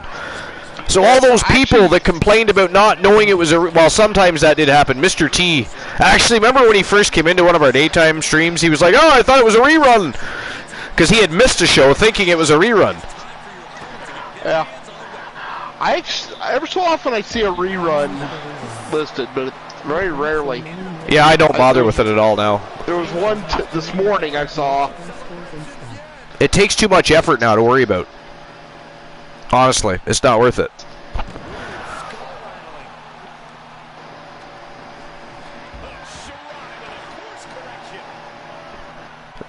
Man, Io Shirai taking it to Angel Terror outside the ring here.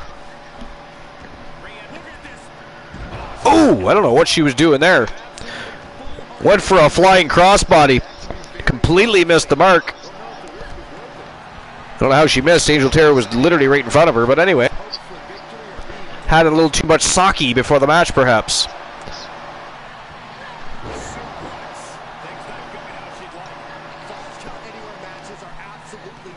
TBS says, I missed the reruns. I got so many more points that way. Yeah, well, that's the thing. I think that's what angered people, is they were able to collect points and watch reruns. And, you know, it was a great feature. It was also a great feature that I, as the channel broadcaster, was able to give my viewers points to play with, and now I can't do that. It says I can do that, but I can't do that. Now, you can utilize those points to play the slots, but it won't let you utilize them for actual usage on the show anymore.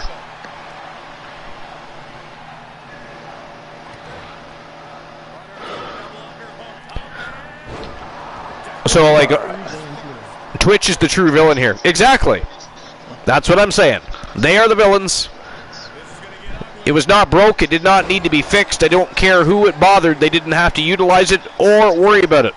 If you come onto a rerun and you don't like the fact that it's a rerun, when you're watching TV, do you call up the USA Network and say, "My God, you're running a Boston Pizza Adam right in the middle of an episode of Archer"?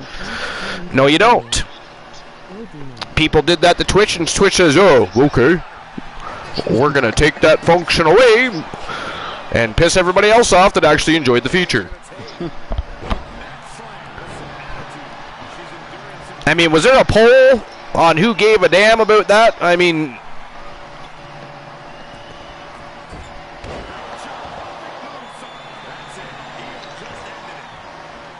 Io Shirai with a pinfall attempt here. Wow! Holy hell, Io Shirai just beat Angel Terror. That is crazy. What is going on tonight?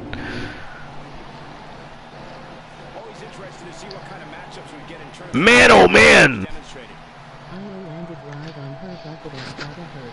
Congratulations to Team the Blind Locksmith. Big victory there for Io Shirai. One half of the Killers of the Skies with her partner in crime, of course, Chairs.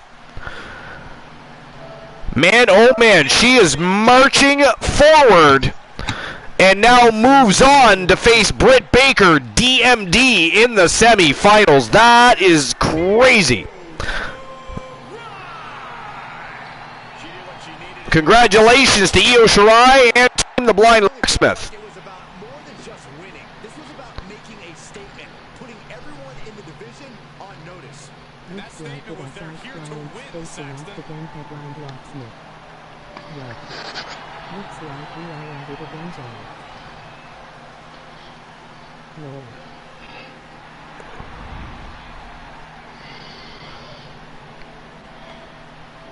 All right. So the semifinals have been written.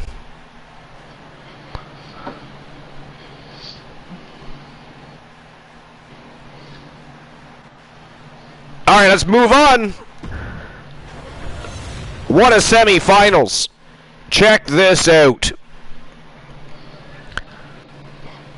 First match of the semifinals. What a slobber knocker. The She-Fiend versus the Viking. The winningest superstar in Archiverse history. Most decorated. One of the most brutal and dominant women in the women's division, the Viking Rose Brewer. This is going to be awesome. And then Britt Baker, DMD versus Io Shirai. What a thrill ride that's going to be. It is going to be a sensational rest of the tournament. Not that the whole thing wasn't fantastic, but my God, from the semifinals on, it is going to be smoking hot, pure fire. Without further ado, let's get things underway. Who do you guys think is going to win? She-Fiend or Rose Brewer? Who's moving on to the tournament final? Betting lines are open. Don't waste time. Make your bets. Lose your house and farm. I don't care. Bet your wife. Get your bet on. It is showtime and go time. Let's go. All right. Where were we on your list, boss? Glenola keeps rudely interrupting. I apologize. He's out of control at times. When he's feeling good, you're lucky he's not singing songs while you're trying to read down your list. I mean, he could be singing Tiptoe Through the Tulips, Jeremiah Was a Bullfrog, and God knows what else. Heaven forbid he starts barking or howling at the moon, because then we just got to shut the broadcast down. Number 7 on our list is Shane O'Hare.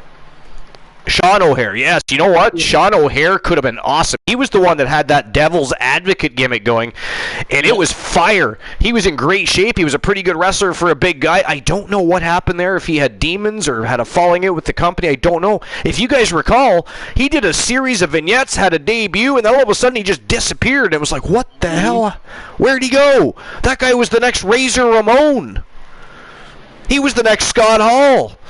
But I don't know. We'd have to. That's one guy I really never, for whatever reason, followed afterwards. But yeah, we. You know what? When we're done our list, let's look that up, boss. All right. That. Number 6 on our list is Bam Bam Bigelow. Oh, Bam Bam Bigelow. Yeah. Why was Bam Bam never world champion? Damn it. Yeah, for real. You know what I mean? We're at over 8,000 Archiverse bucks in the pool, guys. Keep your bets coming in.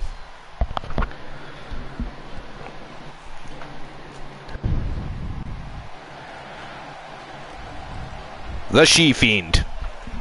A scary presence. If you happen to be part of the women's division, you got to face that. That's almost like the female Carino Farmer. Number 5 is Vader. Vader as in Vader, or Vader as in, the Doctor of Death Vader? Big Van Vader. Oh, I thought maybe you were talking about Team Timbo Slice Gaming's client. Big Ben Vader came to WWE. He was one of the biggest stars on the planet. He was the top of the Drew in Japan, one of the best U.S. stars to complete in the country. He was a multiple-time world champion in WCW. He was booked there like an unstoppable monster, with clean wins over names like Sting and Mick Foley. Then he came to WWE, and the truth was bright, slight at the time. WWE went through some others like nobody's business. Vader never reached his potential. And Vince said in the promo that he was fat and soon after that he quit.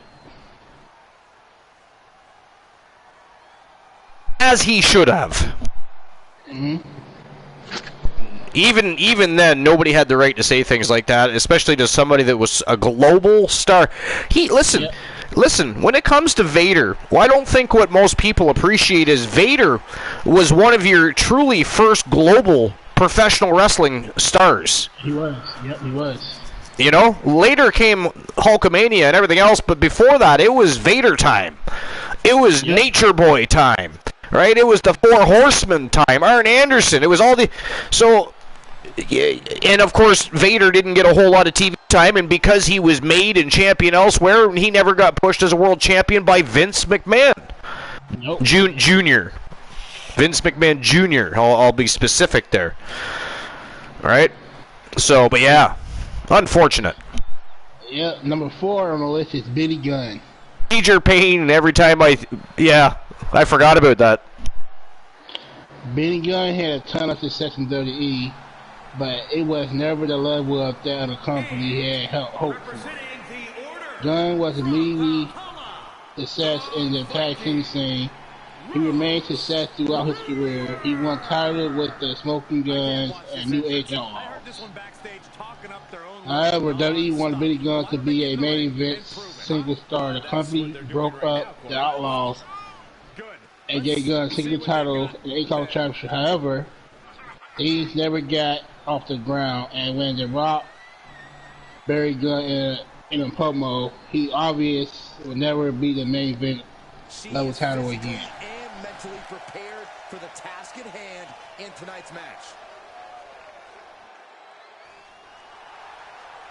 I'm going to put the right Yeah, right now he got pushed. Rose Brewer looking pumped up here. She's going to need every bit of energy and momentum she can bring to this fight because she is now in there against one of the most feared women on the planet, She-Fiend. She is. Number 3 on the list is Matt Morgan. Some serious motivation for them to give this. Oh, the Blueprint Matt Morgan. You know what? I've actually had conversations with the Blueprint Matt Morgan on Twitter. He's very good at answering his fans, specifically if you don't harass him about pro wrestling and, you know, what coulda, shoulda, all that garbage. He's a very, very nice man. And on more than one occasion, he and I have had a conversation on Twitter. You know what? I think we should get Matt Morgan to the WWE for a contract. I think Matt Morgan on an episode of the Archverse. No, I'm just kidding.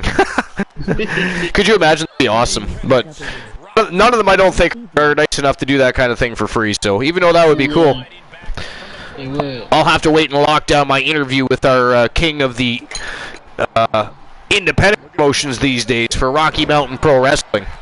Once he's got some time that he's able to donate to us, he's going to, of course, come on the show and answer questions about, because he's been a wrestler for over 15 years and of course now runs Rocky Mountain Pro Wrestling, which you can watch on Twitch every week, by the way.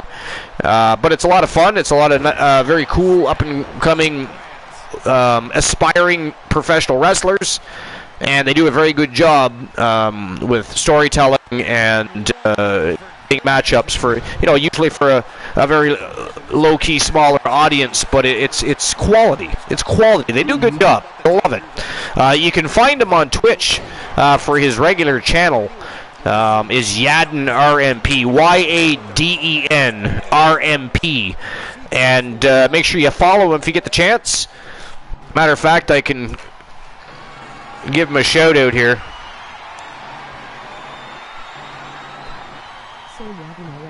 And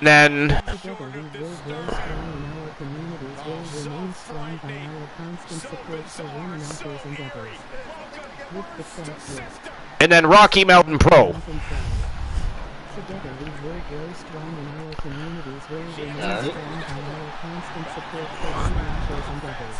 Alright, while you're continuing to run down your list, I'm just going to grab myself a beverage. I shouldn't be too long. Alright.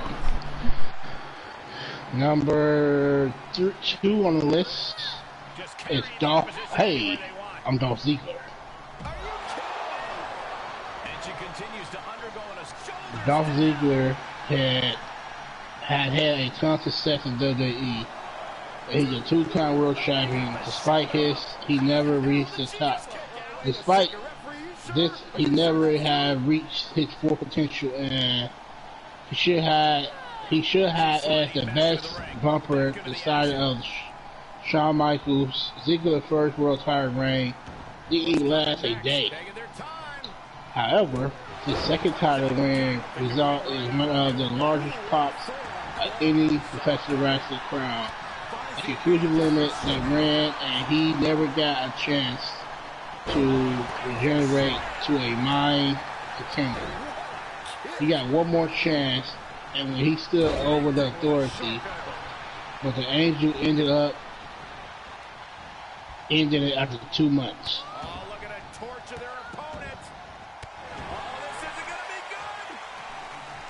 Oh, get ready. She knows exactly what she's doing with this submission. Yeah. What's going to happen here? I think she's got an opportunity to turn the taps out.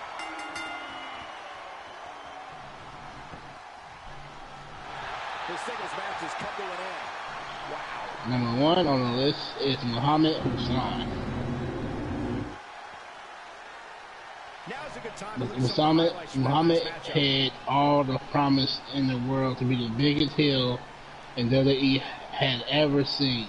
However, his fall from grace was not his fault by any way. All the blame lies and the defeat of WWE created team. Hassan had a perfect heel, an American citizen who felt militarized against because of his heritage as Iraq American after 9/11. It was perfect because everything Hassan had said was true.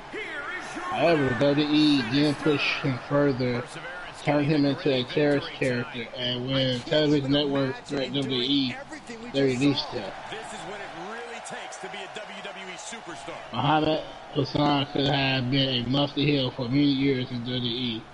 Didn't go that 1/3 too far. Wow.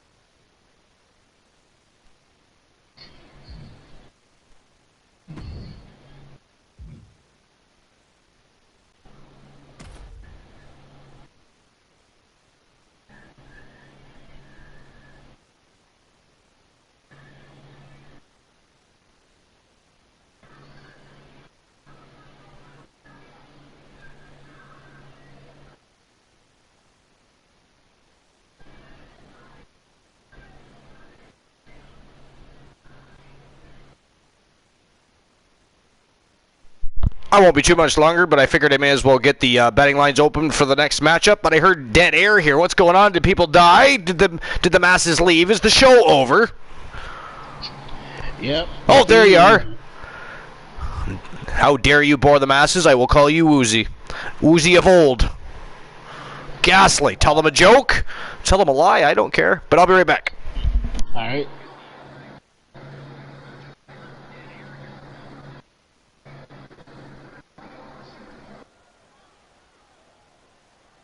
Oh, yeah, I like her a lot.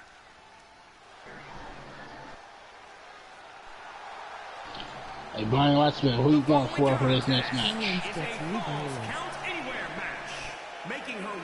Trying to get you violent. From Pittsburgh, Pennsylvania, Brittany. CBS, who you got for this final match, CBS? The tension building for this match is so thick you can cut it with a knife. A lot of drama involved with this one. He said you bet. Of course you do. Well, I'm going with her too then. Man, the see if he got. Me and her got a well, me, her and the kid race got unfinished business. Ready to compete tonight.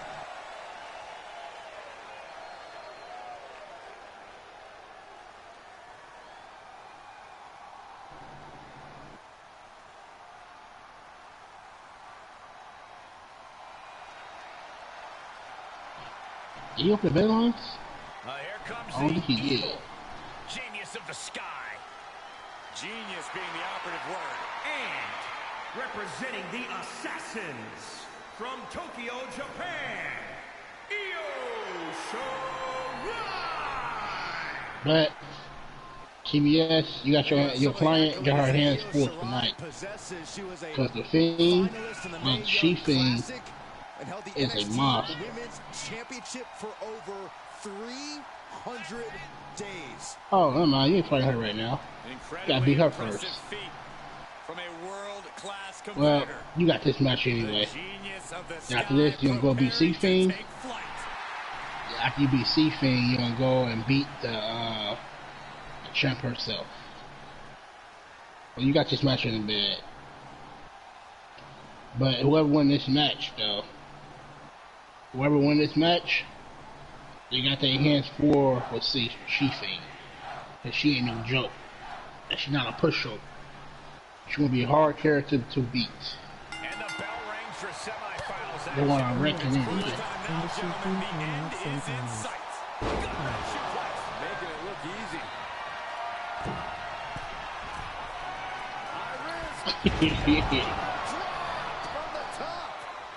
Well, in that case, Oh, God, that hurt. That's how you wear down your opponent. scoop slam. Her head clean off her shoulders. She's going to the rope. What she gonna do? DDT. Hit or miss? So she hit it. A nice elbow drop. She was on the arm. Oh, man. There's nowhere for her to go. This may be over quickly. She's trying Break her neck. She's trying her best. Not sure why, but she releases the hold. Well, I think she said So far, you dominated the match so far. So they know each other a little bit. Oh, okay. Suplex. A rivalry has reached a new level when superstars collide in this combat zone. Corey, what are the keys to remember for the competitors? Well, tell your client do not go easy on her since they know each It's other. about the competitor getting theirs by any means. The more damage you inflict, the better. This is all about total destruction. Nothing is off limits. Suplex.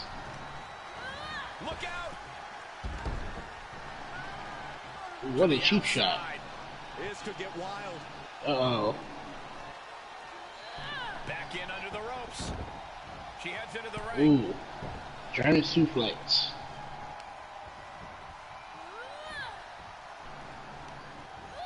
I don't Sit know out of the Stella. ring, not sure. She wants Mercy to is be for the here. weak. She Fiend is With far no from you. countouts, there's nothing keeping her inside the ring. EO able to fend her off. No, but Mercy is for the I have returned. Okay. What's going on? What have I been? Ooh, Jesus. Big spin kick to the midsection by Io Shirai.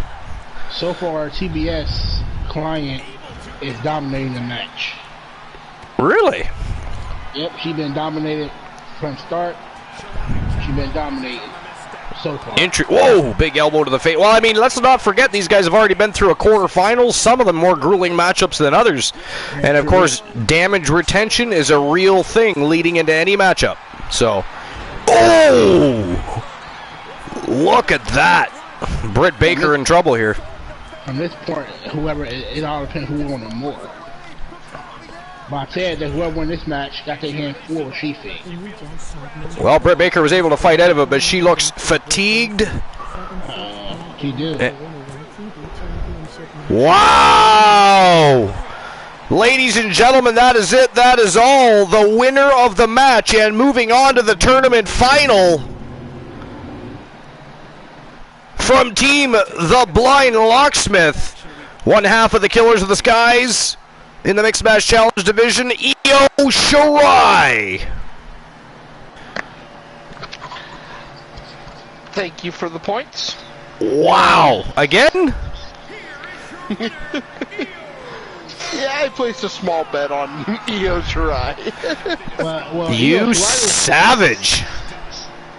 the funny thing is, Io Shirai was getting dominated in the whole, in her first of the match. That's crazy. But she had her hands full with She-Fiend. Oh, she's got her hands really full with She-Fiend. I mean, this is crazy.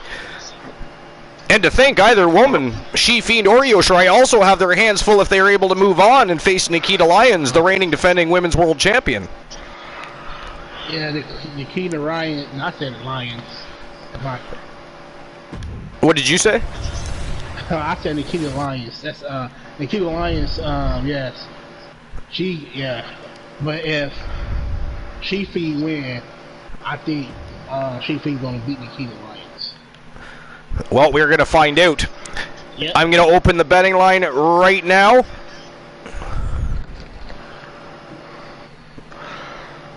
And you guys have 5 minutes to make your bets. Who do you guys think is moving on to face Nikita Lyons for the Archiverse Women's World Championship? Is it going to be She-Fiend from Team Alyssa Jordan or from Team The Blind Locksmith, Io Shirai, one half of the Killers of the Skies? We're going to find out because it is showtime and go time for the co-main event. Let's go! And by the way, I did notice that I did not follow through with my promise to have a YT YTD Academy matchup at the beginning of each and every special event or tournament. So, here's what I'm going to do. Over the next 2 matches, you guys decide. Who would you like to see challenge for, and in what kind of match? Cactus Jack for the YTD Academy Legends Championship. If I have to vote to pick somebody to fight Cactus Jack for the Legends champion, the Legends, I say we do a repeat. Right, Cactus Jack versus the Undertaker, Hell in a Cell. Cactus Jack versus the Undertaker, Hell in a Cell. I would actually, for Cactus Jack, I'd go with Triple H. Triple H, ooh, Hell in a Cell, Triple H. Well, you guys battle it out. Everybody in the chat room, you decide. Do you agree with them, or do you have another match you'd like to see? Who do you want to see face Cactus Jack, and in what kind of match for the YTD Academy Legends Championship? That's 2, Triple H or Undertaker, or anybody. Yeah. See, with Undertaker, I'd have to go with Mankind versus Undertaker. Yeah, I agree on that one too. Yeah, I'd rather have Triple H. Or, yeah.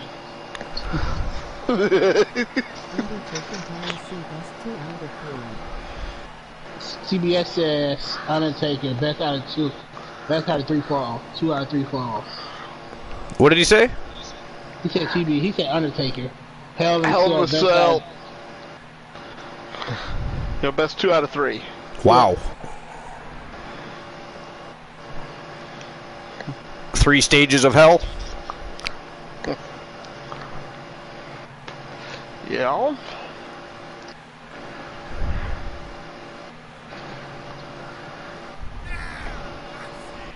Take your chances and play to maybe level. At the end of the night, a winner will be announced, and should you be the lucky winner, you will decide.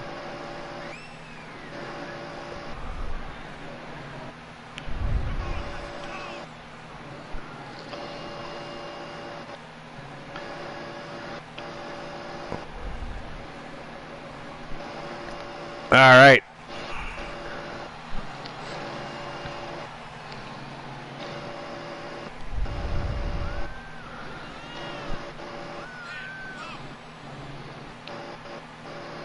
This episode is so long because we have to keep waiting for She-Fiend to come out. Yeah. She-Fiend, she's trying to rival the Undertaker in cinematic entrances.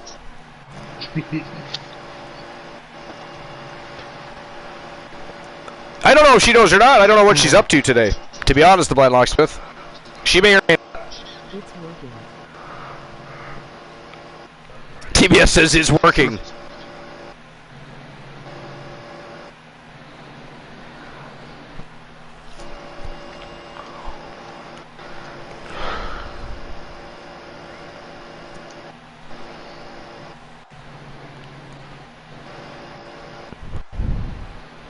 I mean, I kind of like the Triple H Cactus Jack thing, to be fair. Yeah. Because we just had Undertaker, Mankind, and a Hell in a Cell not long ago, so Cactus Jack versus... Yeah, we did, yeah. So Cactus Jack versus Triple H would be...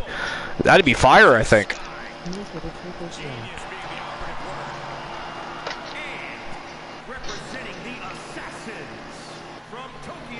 Make it a triple threat.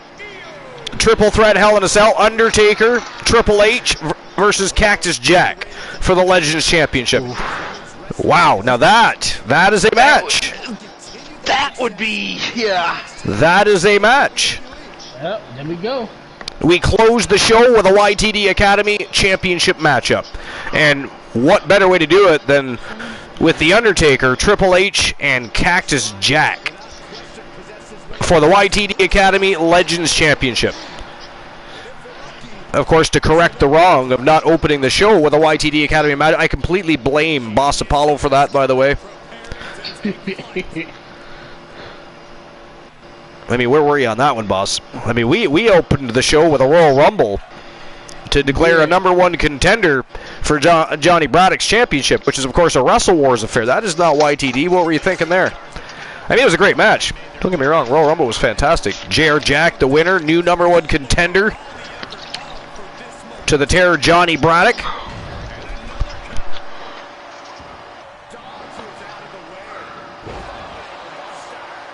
Wow, Io Shirai takes the She-Fiend down. Look at that, no intimidation factor at all. Oh, She-Fiend gets out of the way. Went for a moonsault there. Io Shirai missed the mark a little bit. Ooh, she didn't miss the mark there, though. Spinning back kick to the midsection. Down goes She-Fiend. I mean, She-Fiend, oh, she may be a monster, but eventually she can be worn down as well. We've seen it before. It's not like she's undefeated. Yeah, she's about, yeah. I mean, don't get me wrong. She doesn't lose often. True. Wow, handstand knees right to the chesticles. That did not look like it felt very good, but then again, it is the She-Fiend, so we don't even know if she can feel that kind of thing. Standing moonsault. We got some magic going on in the ring right now, folks. Io Shirai putting on a clinic. Big back elbow by She-Fiend. Ooh, catches the punch. Now that's viciously scary. Io Shirai went to Decker. She caught it with her hand. Did you see that? Oh!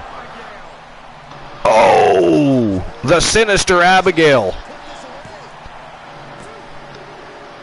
Ooh! Oh, that was so close. It was almost all over already. Io Shirai barely got her shoulder up like a hair follicle. A finer than frog's hair follicle separated the referee's hand and the mat right there. She-Fiend taking a trip down through Creepyville. Io Shirai in trouble here, guys. She's being hunted. Oh, the kiss of death! And another Sinister Abigail. Oh, wow! Io Shirai kicked out. Oh, shit. Damn, that was vicious. A lift up, punch right in the lips, and a vicious falling headbutt. She-Fiend just systematically taking apart Io Shirai. Oh, and a big choke slam, picked her up by the face even. Shirai, though, still has some fight. Look at that dragon screw leg whip. Oh, ripcord knee right to the face. And She-Fiend is getting right back up. She is a monster. Another dragon screw leg whip. Trying to further do the damage to that right leg of She-Fiend. Oh! Going back and forth now with the blows. And another, this time to the left leg of She-Fiend. Gonna try and take the wheels right off the bus. They will not go round and round, folks. Big moonsault from the top turnbuckle. Pinfall attempt here. Oh, and She-Fiend just barely gets the shoulder up. That was close, guys. Very close. Big short arm lariat there. Just about beheads Io Shirai. Oh, and another Sinister Abigail. Good God, how many of those can she take in one matchup? That's got to do it right there. I think Io Shirai is off to La La Land. Wow, she kicked out again. She's still in it to win it. How? I don't know, but she is still good to go. But it looks like she's about to take a fourth Sinister Abigail, because right back down through Creepyville we go. And Sinister Fiend is hunting down Io Shirai. And if you're part of Team the Blind Locksmith, you got to be really alarmed right now and disturbed with what is going on. And another. And that is it. That is all. Io Shirai can take no more. The winner of the match and moving on to the championship final to face Nikita Lyons for the Archerverse Women's World Wrestling Championship. From Team Elizabeth Jordan, Sinister Fiend, a.k.a. the She-Fiend. Her foot was on the rope, TBS says. I don't know, guys. What do you think? Was her foot on the ropes? Did anybody see that? Is there any validation to that? I didn't see it. I don't know. TBS Glenola didn't see it. Boss? I don't pay attention. What? I'll find out right now on the replay. How dare you? Somebody AKO Boss Apollo, please.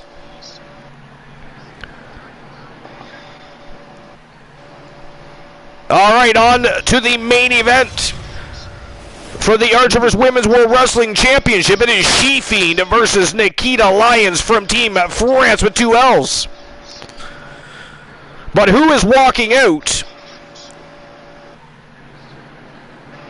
with the Women's World Championship? I'll go on She-Fiend.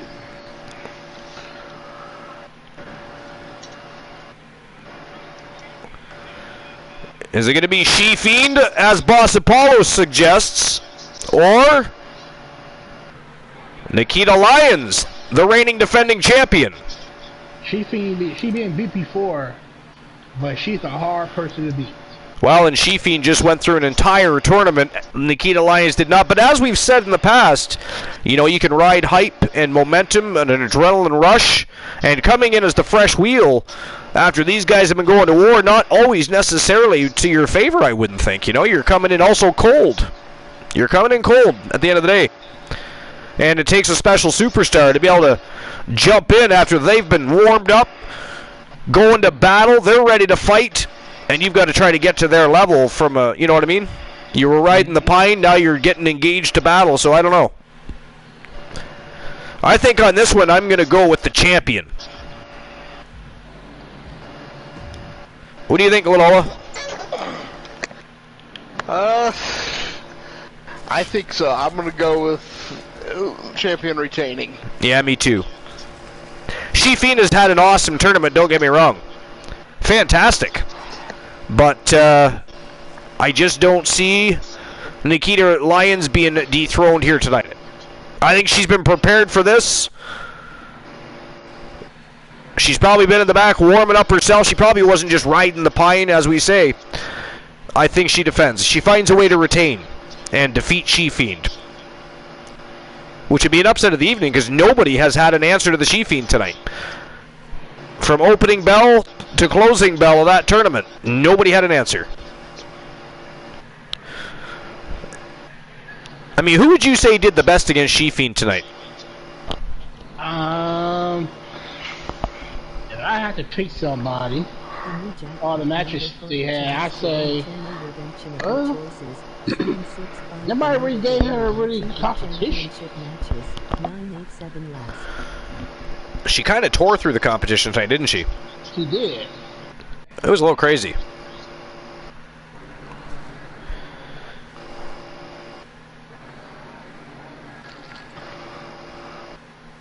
Just about 8,000 Archivers bucks on the line right now. Still time to make your bets. The following contest is a Falls Count Anywhere match.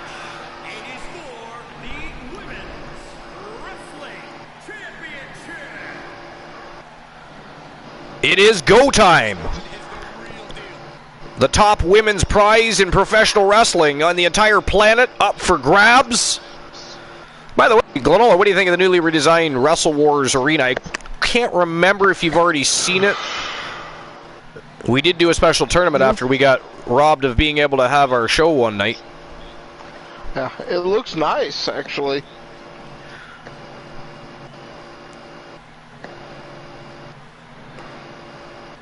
Bit of a redesign. So after we had our mishap, I thought it was time for, you know, since 2K Sports and everybody else wants to play games, we're going to play games of our own. We're simply going to backdoor things, and then we're going to revamp things, and we are going to electrify Twitch and YouTube like never before. And by the way, everybody, we do now have a trash can section on the Discord. A la Glenola loves the trash can scenes, where you can tell us all about the current happenings in the world of the Archivers. If you happen to have Archiverse news and rumors you've heard, we've already got some in there. Make sure you let us know, because when we accumulate enough dirt sheets from the Archiverse, we will actually be reading those dirt sheets on the air just like we read the other dirt sheets. So have a little fun, be creative. There's already examples in there of news and rumors. Make sure you check it out. But again, trash can, all thanks to Team Glenola.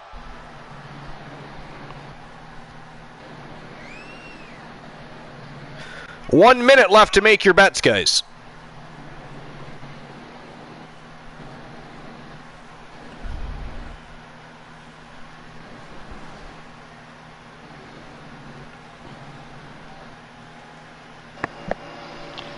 Not even officials are safe from war. That was ghastly. What the hell was that? Boss, you got a frog in your throat? Who was that? I don't know. It's like a villain to me. I don't know. What the hell? Glenola, did you hear that? Sorry, somebody took the mic briefly. Good Lord. And I wasn't about to argue from that very large monster. I don't know what he meant by it. No, not even officials are safe from war. Not even officials. I'm not sure exactly what he means by that. I wonder if he suspects an official was involved in the situation. That's crazy. I don't know. I mean, we're going to find out. I mean, perhaps we'll read about it in the news and rumors at some point. You know, if that's the case, then the Gremlins situation may be bigger than we thought. By the way, is Team Glenola doing a stream later? Well, not sure yet. I'm thinking I might.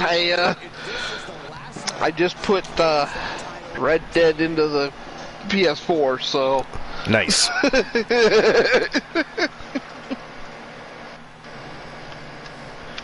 I was just gonna say, because if not, I do see that Flashbang is streaming. But yeah, I'll try to do a stream.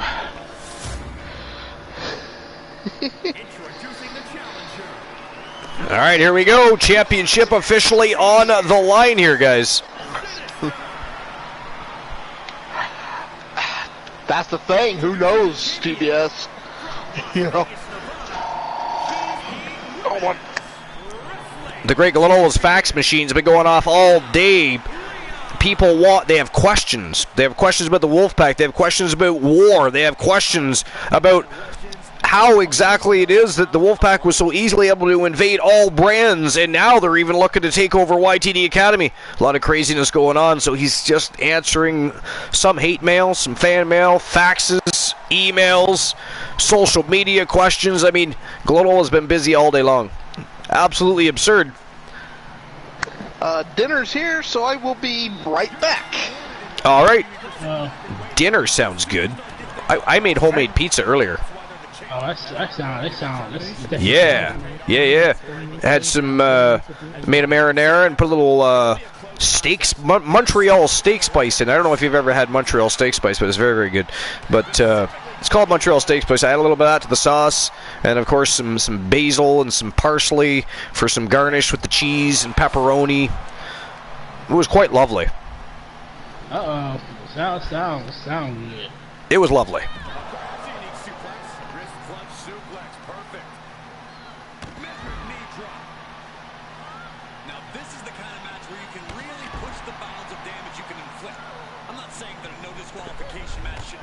Nikita Lyons really taking it to She-Fiend outside the ring here.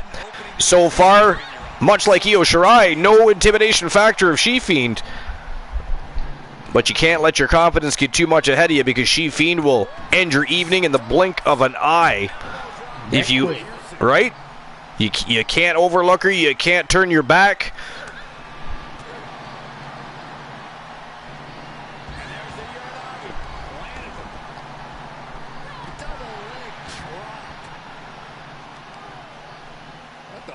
Oh, She-Fiend tosses her. Torques her leg and just tosses her right towards the barricade.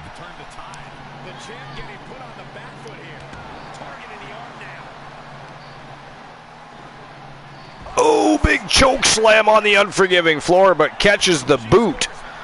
And a dragon screw leg whip to that left leg. And Io Shirai was attacking her legs earlier, so that's probably starting to hit that uncomfortable zone. Whoa! Diving elbow. More like a flying elbow, really, when you think about it. She turns it around. She makes her way back in under the ropes.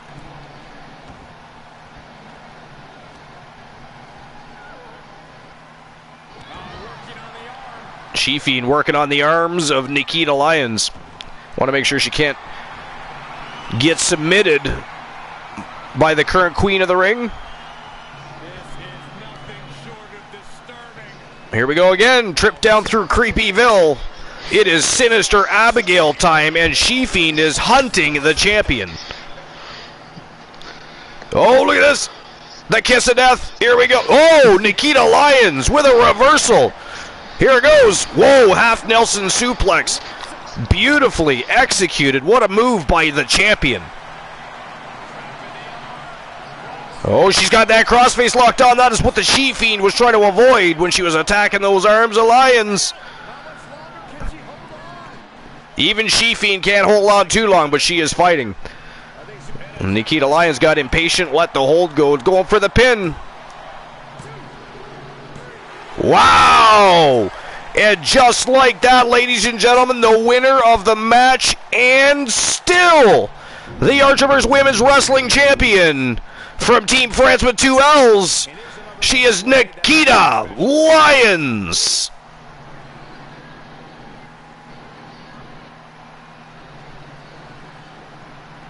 Bly Locksmith says, they stole one of my clients from me, so they are willing to do anything. Somebody's making out really good on this particular match. One person is going to win all the Archerverse bucks. That's hilarious. I wonder, it was probably TBS. 7.2K was bet on the She-Fiend. 7.K was bet on the She-Fiend. And She-Fiend lost. Mama Tables wins that one. All right, so I'm just going to take a quick snapshot here for Victory Lane.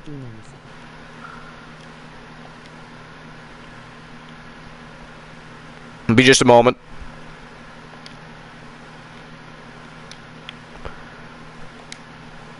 And there we go. Always got to have our snapshot ready to go for Victory Lane. France with 2 L's will be elated to see that Nikita Lyons was able to defend her title against the She-Fiend from a tremendous Gold Rush tournament. All right, now the matchup that I have promised that is supposed to be the way we set the tone for a tournament or special event. We did not have our YTD Academy matchup, so we are going to close the show with a YTD Academy matchup. What has been proposed is this. Best 2 out of 3 falls. Hell in a Cell, Triple H, The Undertaker, and the reigning defending YTD Academy Legends Champion, Cactus Jack. So, let's see if we even have a... We might have to cook one up, I'm not sure.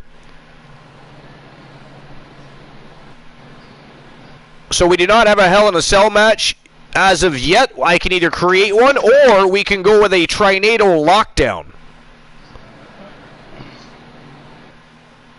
Up to you guys. You guys want the Hell in a Cell? Well, all you can do is try that lockdown.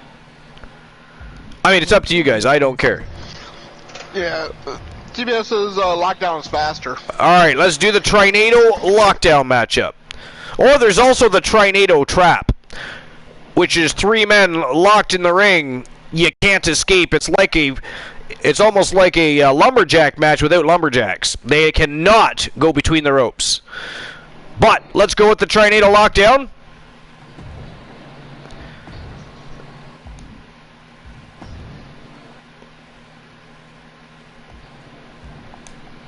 Over to YTD Academy. 2 out of 3 falls is this lockdown.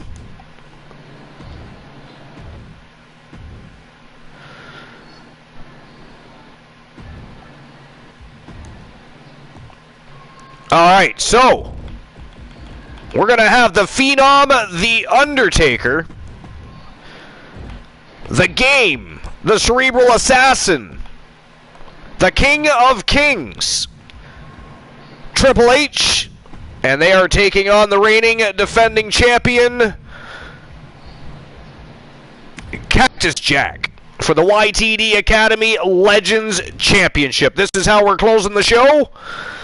And then, of course, we'll see each other Wednesday evening for the Archiverse Wrestle Wars. And that show is going to be absolutely off the hook. You don't want to miss it. We continue our road to the next big stream preview of 2022 Judgment Day. You don't want to miss out. But let's get this championship on the line. That is then. This is now.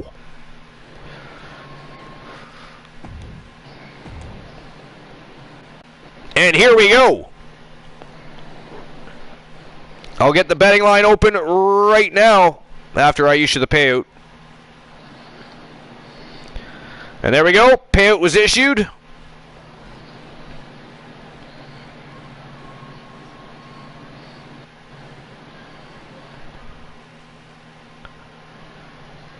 All right, so who walks out the YTD Legends Champion? Is it going to be The Undertaker?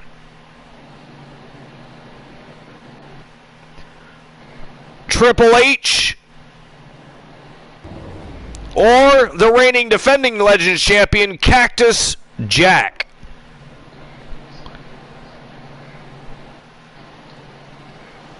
You got 5 minutes to make your bets. And there you go. Betting lines are open. Let's go. Main event time. Dark match. Main event time. Make no mistake about it. The King of Kings is here. The King of Kings. And by the way, I appreciate everybody showing up this afternoon. I know we don't exactly have a daytime following. There's a lot of other streamers and people have their own followings. And I don't ever expect a large gathering when I decide to have an impromptu show. I just look to have a good time, put on some good matches, build our content library for both Twitch and the Shark Tank on YouTube, which is popping, crack-a-lacking, and on fire. We'll probably have some YTD Academy matches later tonight. But I appreciate everybody for coming by this afternoon. I'm sure you have other streams you normally watch at this time of day, so I appreciate each and every one of you for being here. An absolute pleasure, an honor to hang out with all of you as often as possible with this tremendous community and show that we have built together. Oh yeah, you know, it's I look forward to the Archiverse myself. You know, I didn't even realize you were going live because I was sitting there watching anime, and all of a sudden I look up and it's like, wait a minute, Archer's live? Yeah, I didn't tell anybody. You know, I see you're still not live yet. I was actually just saying, I'll talk to everybody. Ooh, the Night Undying is streaming shortly. too. I'm gonna Well, it's switch just over it's just if you're not ready by then, we can either go to see the Night Undying and see what Night's up to, or Flashbang is streaming. Either way, we're all gonna end up at the Gloriverse anyways. Night. I say we visit Night, because we never get to raid Night because he streams so early these days. Oh yeah, you know, because actually, that'd be better for me. That'd be better for you. You know, just. Well, make sure everybody sticks around and enjoy the rest of the show and help us invade Night the Undying while we're waiting for the Gloriverse to get everything set up. He's got some festivities going on involving food, which is making my mouth water. And then, of course, after we go visit the Night Undying, we'll shimmy on over and go to the Gloriverse and watch him shoot some shit. That is the plan. That is the plan. Go ahead and go ahead and go over to Nights and just not stream. Or you could do that too. You could do that too. I mean, that's up to yourself. You could always stream later. Yeah. You know, so because I'll probably just try to stream tomorrow or something. Because matter of fact, I'm gonna pop into Night's channel right now. We know about the Undertaker's frightening power and his agility. But now he has the forces of evil. Let's see what he's up to.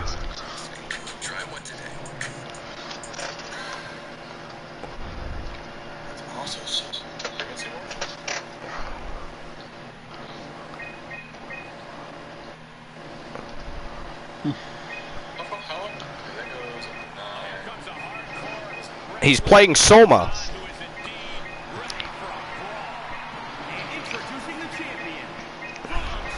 So my curiosity's peaked. There it is. There you go. I did it. I think I fucking did. Archer, what is up, my friend? How are you? Oh, man, I haven't seen your stream. I've been super busy. You've been well, though. We have been well, sir. People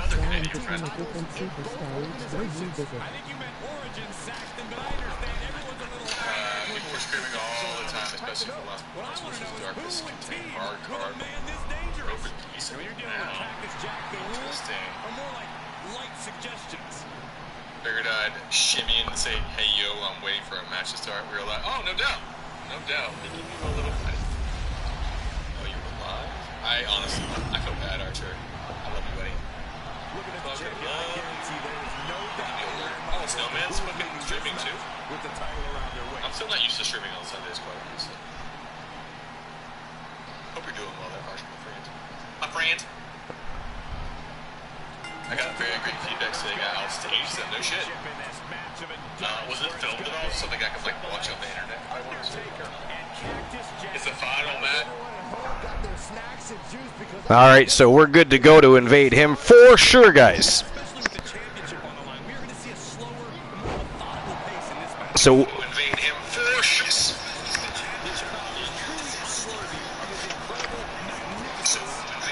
now we just got to get everybody back here and ready for the invasion. Some people are missing. Let's go. Get back here. How dare you?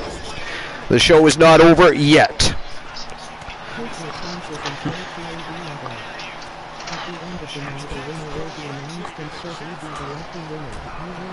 Archiver's lockdown. A Trinado lockdown. 2 out of 3 falls. Undertaker, Triple H, and Cactus Jack for the YTD Academy Legends Championship. Let's go. What a match to end the show with.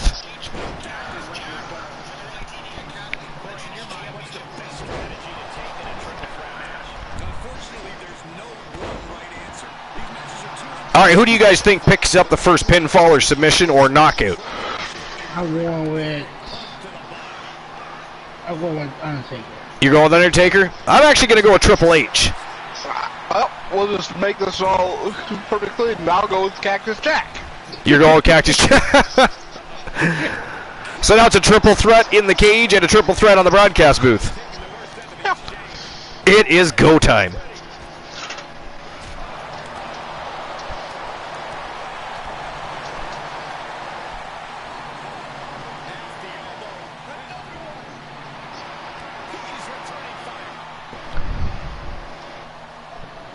Cactus Jack just watching on as Undertaker takes off the arm of Triple H. He's like, I don't need no part of that. Oh, nice face buster, though, by Cactus Jack right there. Snuck up behind the Undertaker, he did.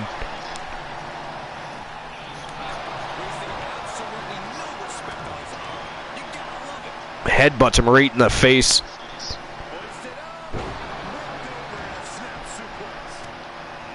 Got some more followers on PlayStation. And all of you viewers on PlayStation that are watching over there on the PS Network, make sure you shimmy on over to twitch.tv/The Archerverse, and you can catch us live there. Or, of course, you can go over to the Archerverse YouTube channel and check out the action from the YTD Academy over there, which is the development league for Wrestle Wars and Starcade here on Twitch.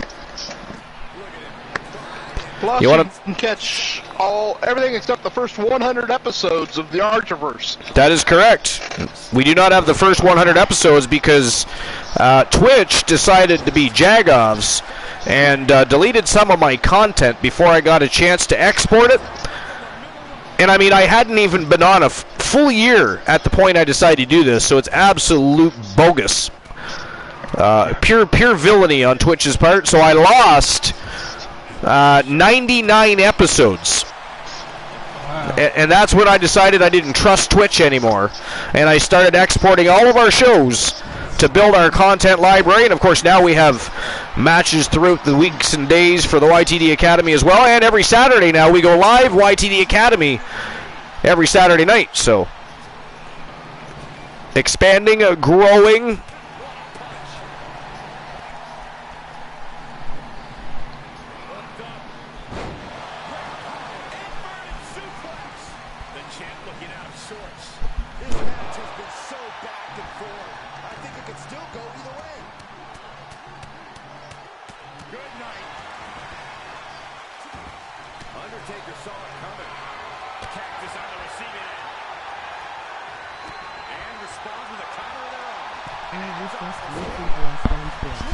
Undertaker doing a little showboating here.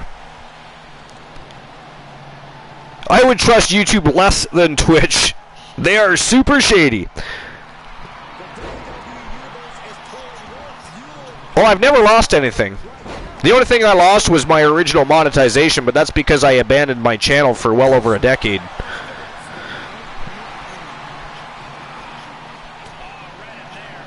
Literally, since we started with YTD Academy, of course it was branded something differently at the time, but it is now YTD Academy. Since we started, I've gained well over 250 subscribers, channel views coming in at a rampant rate. I mean, but yeah, it would have been nice if I still had my monetization, because it would have given me capabilities of doing things like polls, right? We can open polls like the betting lines on Twitch and have a little extra fun in the chat room. There's things we'll be able to do. We will get there. We're climbing. Our gears are still turning, baby.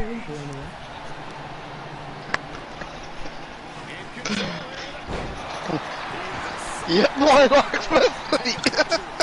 Joke time for Glenola. From Glenola. Oh, yeah. Wow.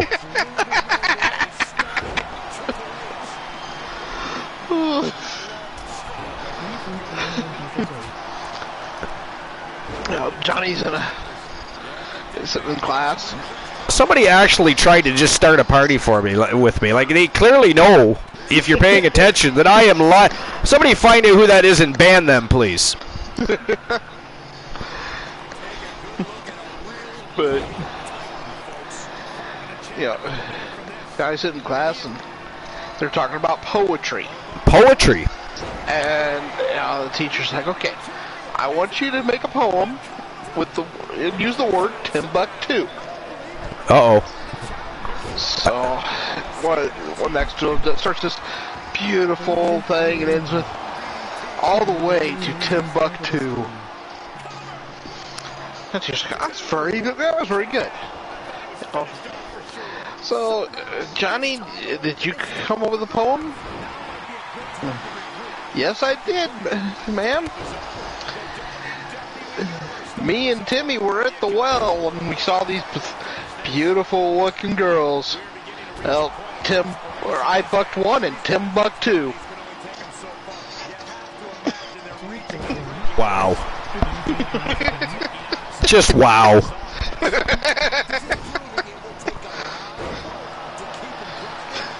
I think we need a redemption joke. I'm requesting. You know what? You know what?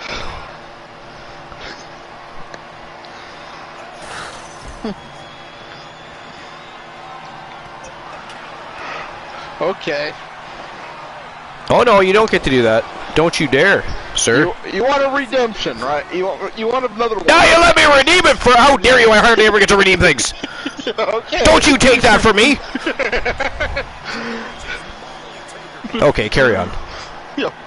As you can tell, I mean, Johnny's a little bastard. He really is. But he's sitting there in class, and it's Friday afternoon, and it's getting a little later in the day, and the teacher's like, okay, you know what, class? I'm going to ask one question. And if somebody answers the question, I'll let you go early. Hold on just a second, I'm getting a call. Incoming call. Somebody wants to know what's going on with the Wolfpack and the situation with War. Where does he come from? How did he get that big? What does he eat? Is he related to Popeye? Does he eat spinach? So many questions inquiring minds must know.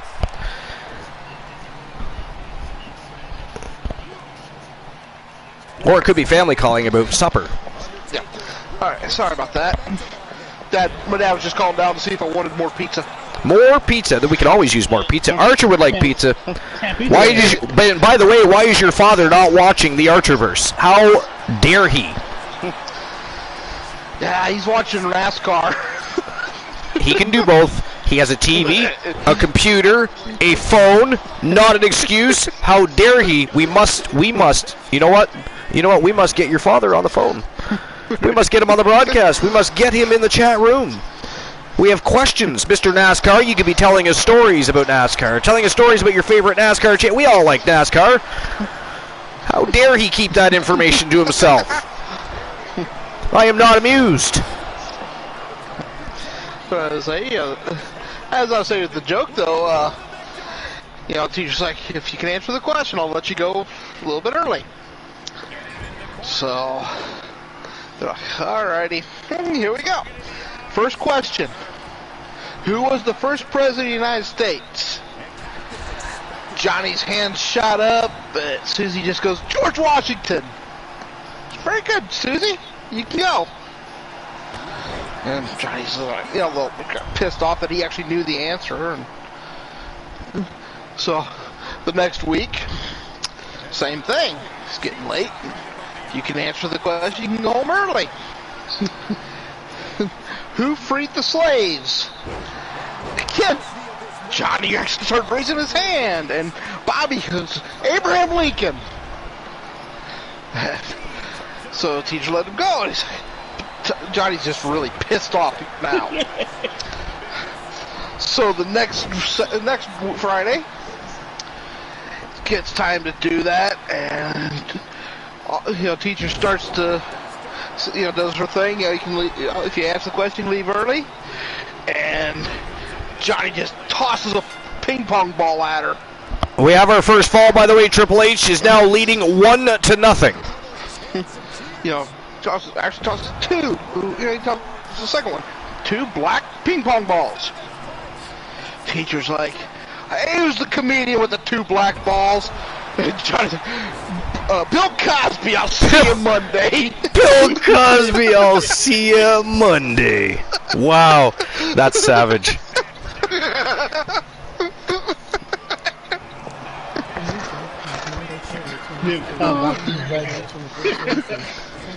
Wow, another fall.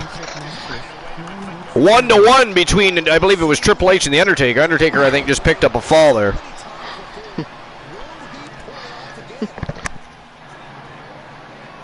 So it is 1-1-0.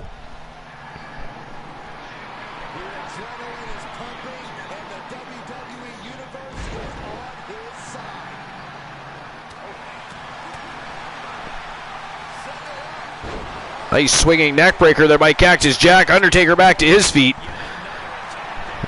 Let them have a little room. Here he comes. Locking horns with Cactus Jack. Jack picks him up. Sidewalk slam. And right now, Cactus Jack in real jeopardy of losing his YTD Academy Legends Championship. Oh, pedigree by Triple H, and that is it. That is all. Cactus Jack is out cold. The winner of the match and new YTD Academy Legends Champion, the Game, Triple H. Man, what a match. That was fantastic. It was. And Cactus Jack didn't even pick up one fall in that matchup.